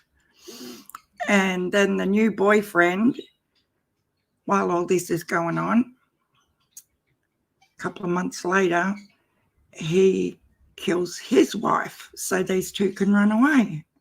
It's just so stupidly, ridiculously sad that all these people have died at the hands of this woman. Like, she can obviously wrap people around her little finger and she's good at it. Like, did you see her? She's laughing and victim blaming and trying to paint him out as a monster. And apparently from all his family members, he was the calmest, most gentle man on earth, you know? And another thing that blew my mind in this case is, so Charles has now passed away. She didn't let her other kids know for days after she had him. Hi, Ashley Marie. I was only thinking about you today. She didn't let her adult kids know that he died until several days later after she'd had him cremated, and then sent them a text message. A text message. Oh, by the way, I just thought I'd let you know your dad passed away. Like, what? Yeah. That's how they found out. Oh, no, I've already had him cremated. It's all good. That is how demented this nutter is. So they're both in jail now, Laurie and the boyfriend who she then married in bloody Hawaii. You should see, there's photos on YouTube. There's everything on YouTube with their wedding photos on the beach with their leis, and oh, it's just So messed up, guys. But they're both in jail in the US now, waiting trial. I think they've just done a hearing to try and get the actual trial moved, but she has gone the insanity plea. So she is, you know how they're in a treatment facility for 90 days to be deemed fit for court. So at the moment, she's deemed not fit for her own defense and that sort of stuff. So she's on hold, but Charles's is going, not Charles, Chad Daybell's is going ahead, and they're trying at the moment to get a change of venue. And it's just crazy, absolutely crazy. So he has the ad, as well as the conspiracy to murder charges. The boyfriend is also being charged with the murder of his wife, which they had 5 adult children together. The new husband, Twiggy, is Chad Daybell. Yeah, it's just totally, like, I followed it from when the kids went missing, sort of thing. And then it come out that her husband, so it was the husband that they're interrogating these lot for now. It was his sister that raised the alarm about the children when they found out that her brother had died, because she just knew there was something not okay with the kids. And they both were found over 12 months later, nearly to the day, in the boyfriend's backyard, which was like a big side paddock, like it's a rural area, like a farmhouse type area. But it's all over YouTube as well. It's just, it's the saddest thing. And when they picked her up in Hawaii, like, she definitely 100% knows her children are dead, that the boyfriend's wife was murdered, that her husband was murdered, and they're filming her walking down the street asking her where her kids are. And they're saying, like, the whole world is worried about your children. And she turns around nonchalantly laughing, and she goes, "Thank you." And that's all she said, while she's holding his hand and skipping down the street. And it was like, girl, so messed up. But there's a few more chapters to go with it. So let's hope that they get the death penalty, the pair of them. How have you been, Ashley Marie? I was only thinking of you this morning, actually. I thought, I wonder where Ashley Marie's been. I haven't seen her for ages. Who's on panel? I was just at Scott H. Has Thoughts, and Jodie Sue Neighbour was in chat. She is not safe and people are offering to come get her and the kids. Oh, you're kidding, Miss Justice. Holy moly. I thought she got out of the area and was like in a safe place already. Oh, that's scary. She's really brave to come out and speak. So did she say who she's afraid of, Miss Justice? Like, is it her ex that she's left, or is it people associated with the case?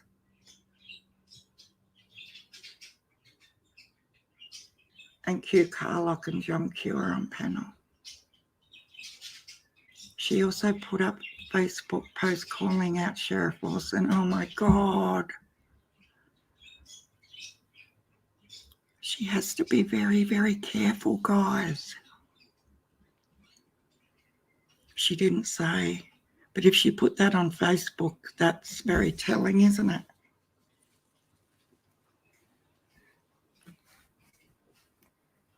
That is super scary.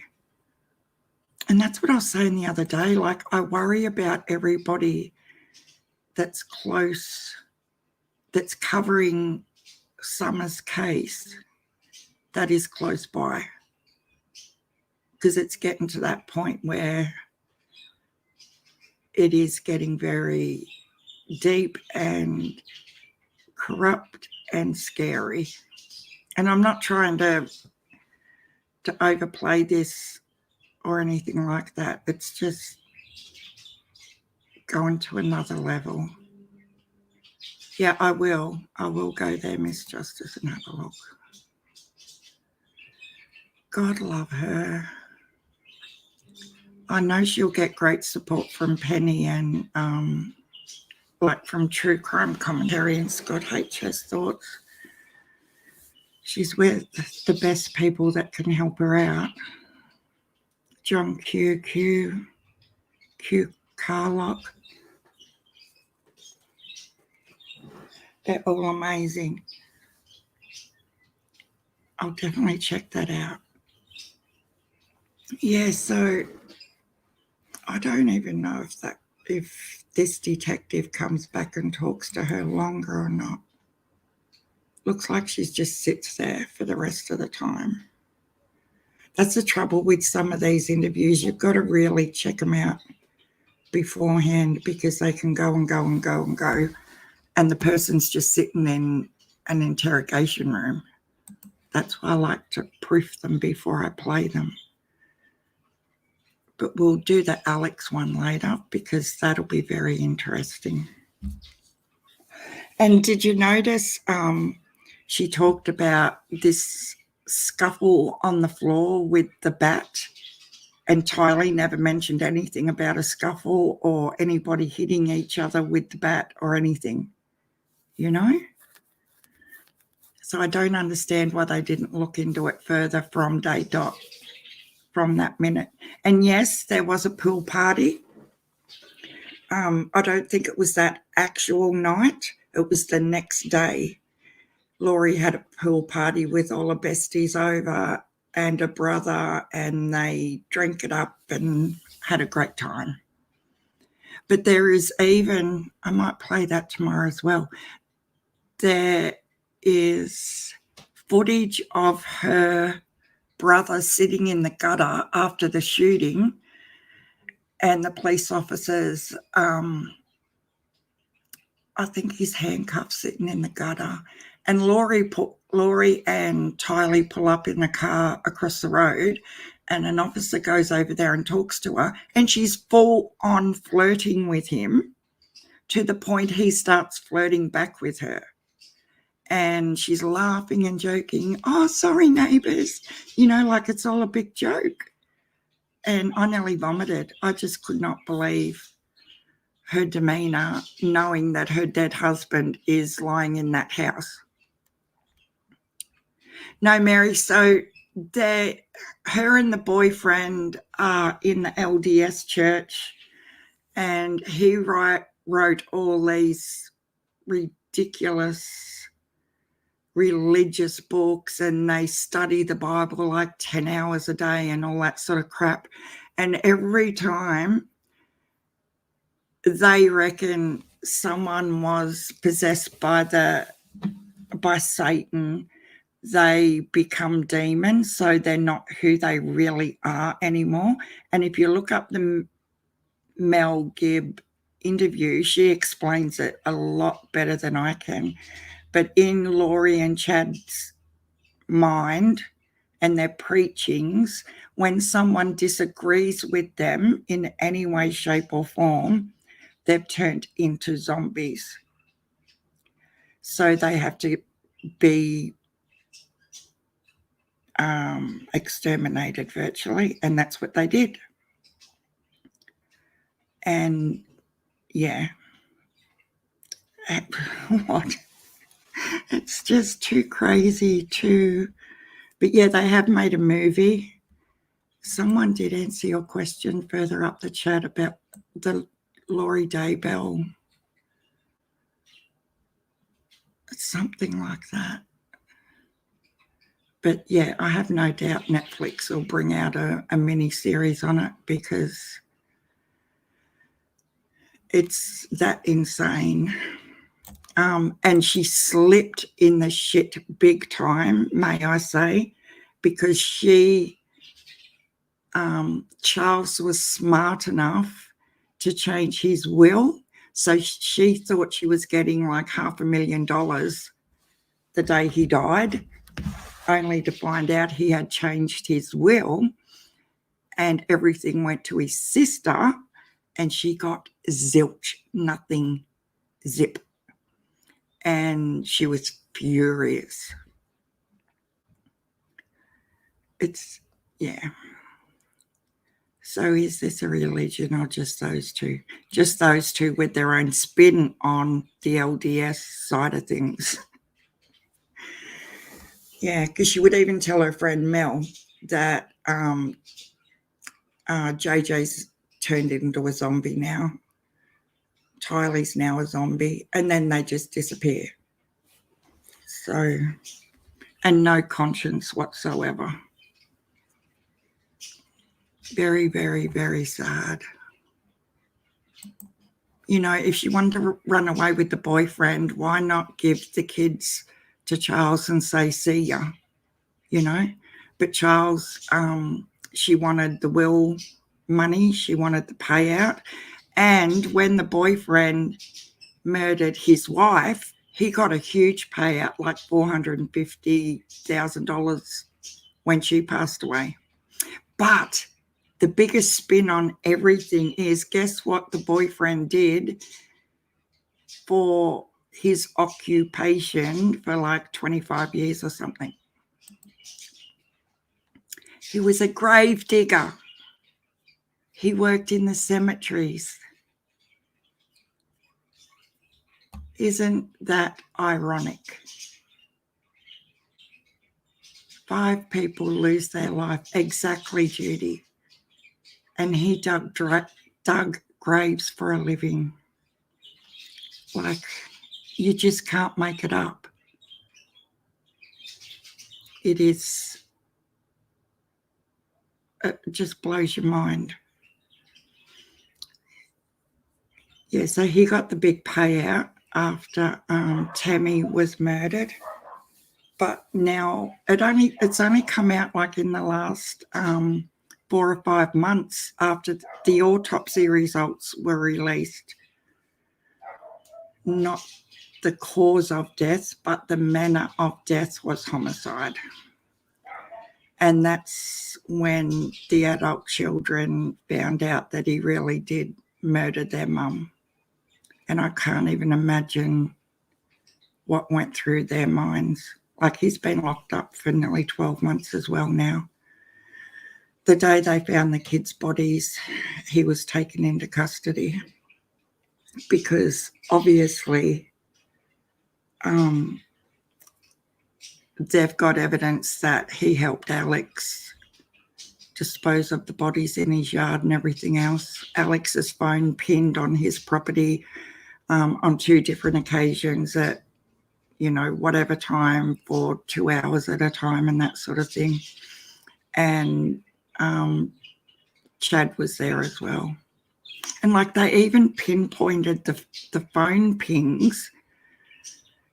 So where they actually put both their bodies, one was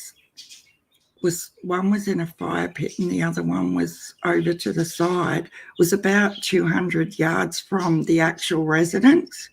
And the phone's pinned over near the fire pit as well. So they had a really good spot to start looking. And they had helicopters and everything happening over the top. And it was just so, so sad. She won't be able to plead insanity. She seemed, yeah, I know, but she's a good actress, and her attorney's got a, on this 90-day, yeah, that she's not fit to stand trial. So hopefully that gets quashed very soon, because they were going to both be tried together. They tried to get them separate, like they tried to try them separately, but in the end they decided to try them together, and now she's unfit to stand trial, the poor little pet. So she's in a medical facility somewhere getting treatment so that she will be well enough to stand trial. Like, it's pathetic. Really is pathetic. But yeah, we'll look into Alex's interview tomorrow, because I haven't seen it, and I think it'll be, to see his spin on it as well will be interesting. Yeah, it definitely is, Mary. Twilight Zone on steroids. Anyway, guys, I've got to fly. I've got to go and pick up the other granddaughter from school. It's 2 to 3. And thank you, everyone, for coming in. I really appreciate it. I hope it was interesting. I know the whole show wasn't about Summer today, but yeah, we never ever for a minute stopped thinking of her. But little Tylee and JJ deserve a bit of attention too, I think, as do all the other missing little ones. And yeah, I'll be back on, unless something happens with Brian Laundrie's search, I'll be back on tomorrow. So I'll talk to you all then. Thanks, mods. And I'll see you tomorrow. Bye. Hidden True Crime. Okay, I'll have a look, Jen F. Thank you. See yous.